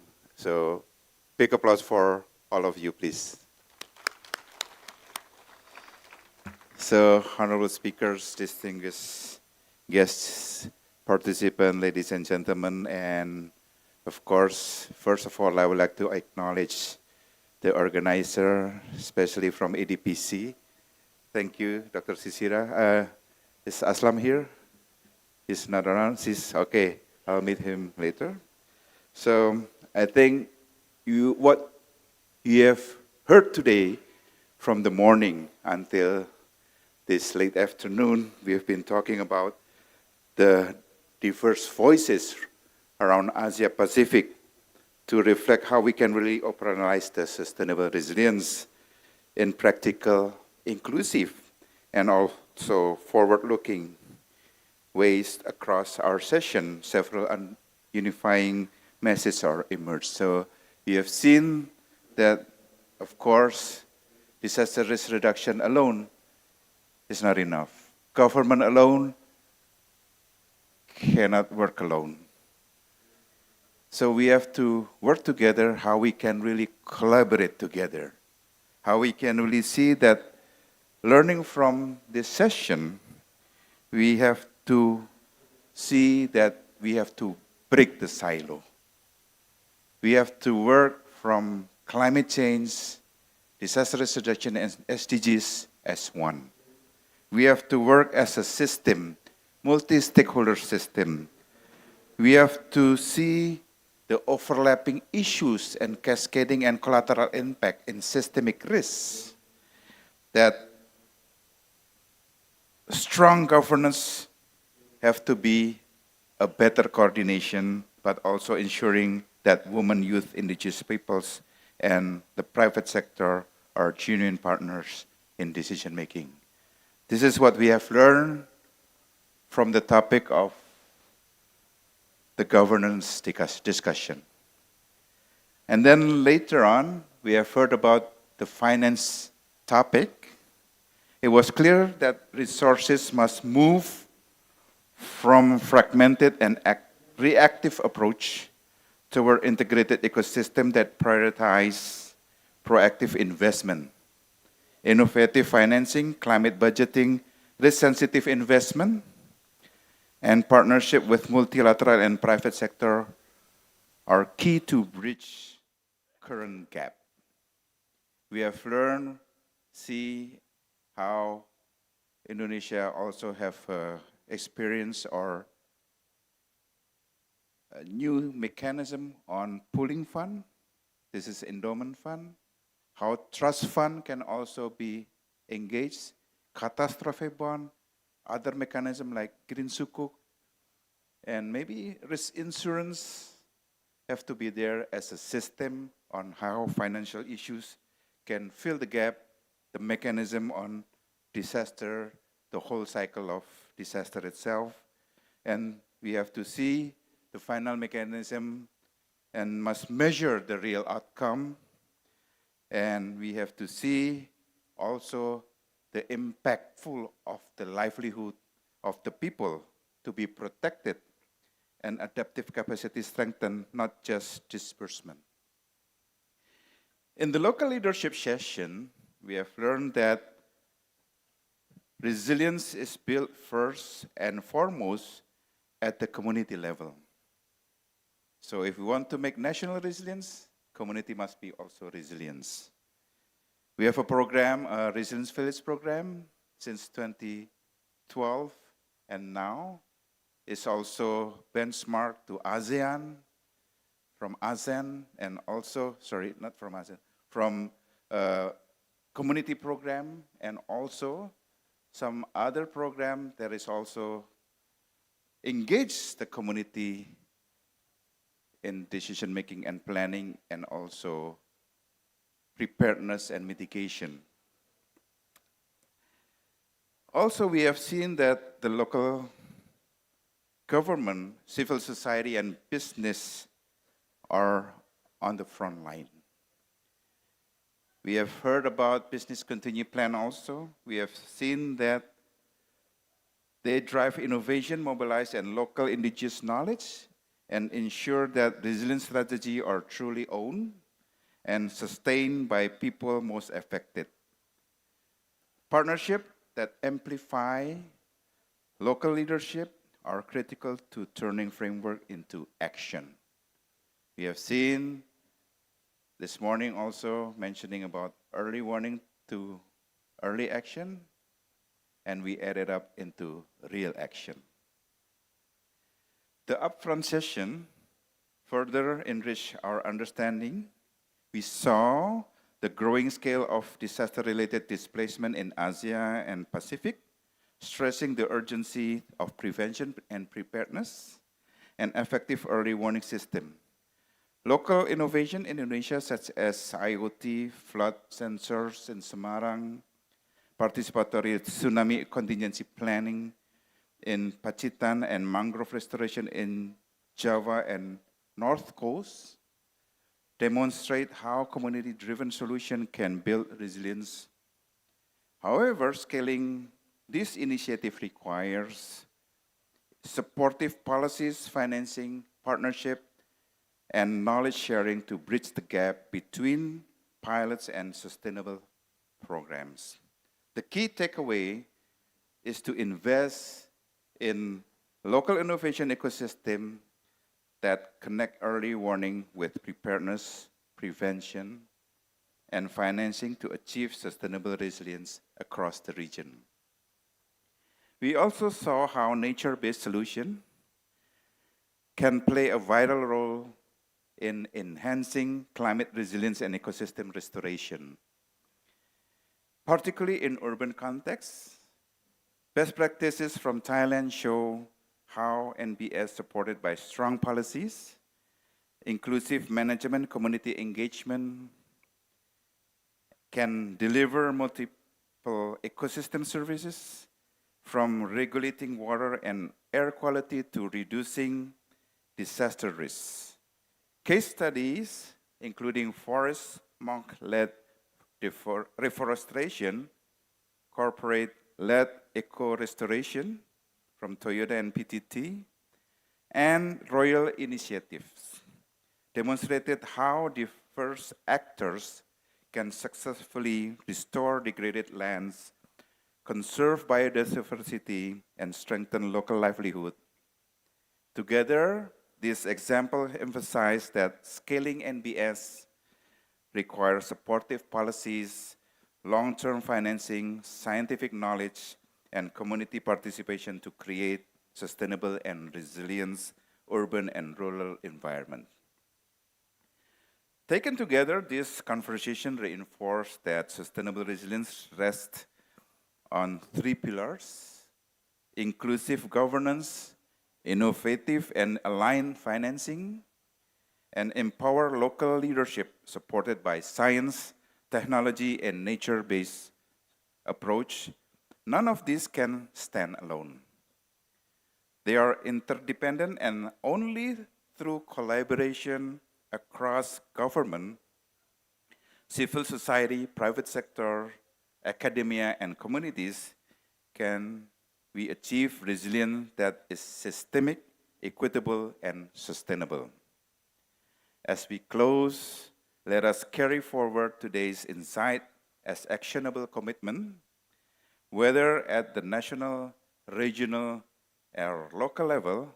The Asia-Pacific region is the most disaster-prone in the world, but it is also a region of innovation, solidarity, and determination.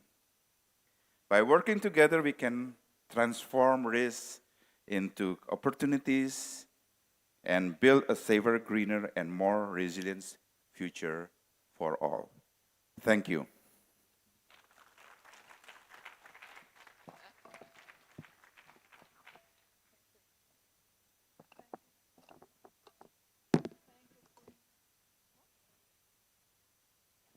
Thank you so much, Dr. Chatti. Ladies and gentlemen, we have now come to the closing of today's event. We would like to thank you and hoping that today's event has actually been productive and insightful for all of you. as we dive deep into challenges, also actions that address these challenges, and insights in moving forward in the aspects of disaster risk and resilience governance, financing, and local leadership. We would like to express our heartfelt gratitude to all our distinguished speakers, moderators, and presenters for their valuable contributions, and of course, to all participants, both here in the room and joining us online. Thank you for your active engagement and thoughtful questions. On behalf of the Asian Disaster Preparedness Center, we would like to thank our colleagues from BNPB in co-organizing the events with us this afternoon.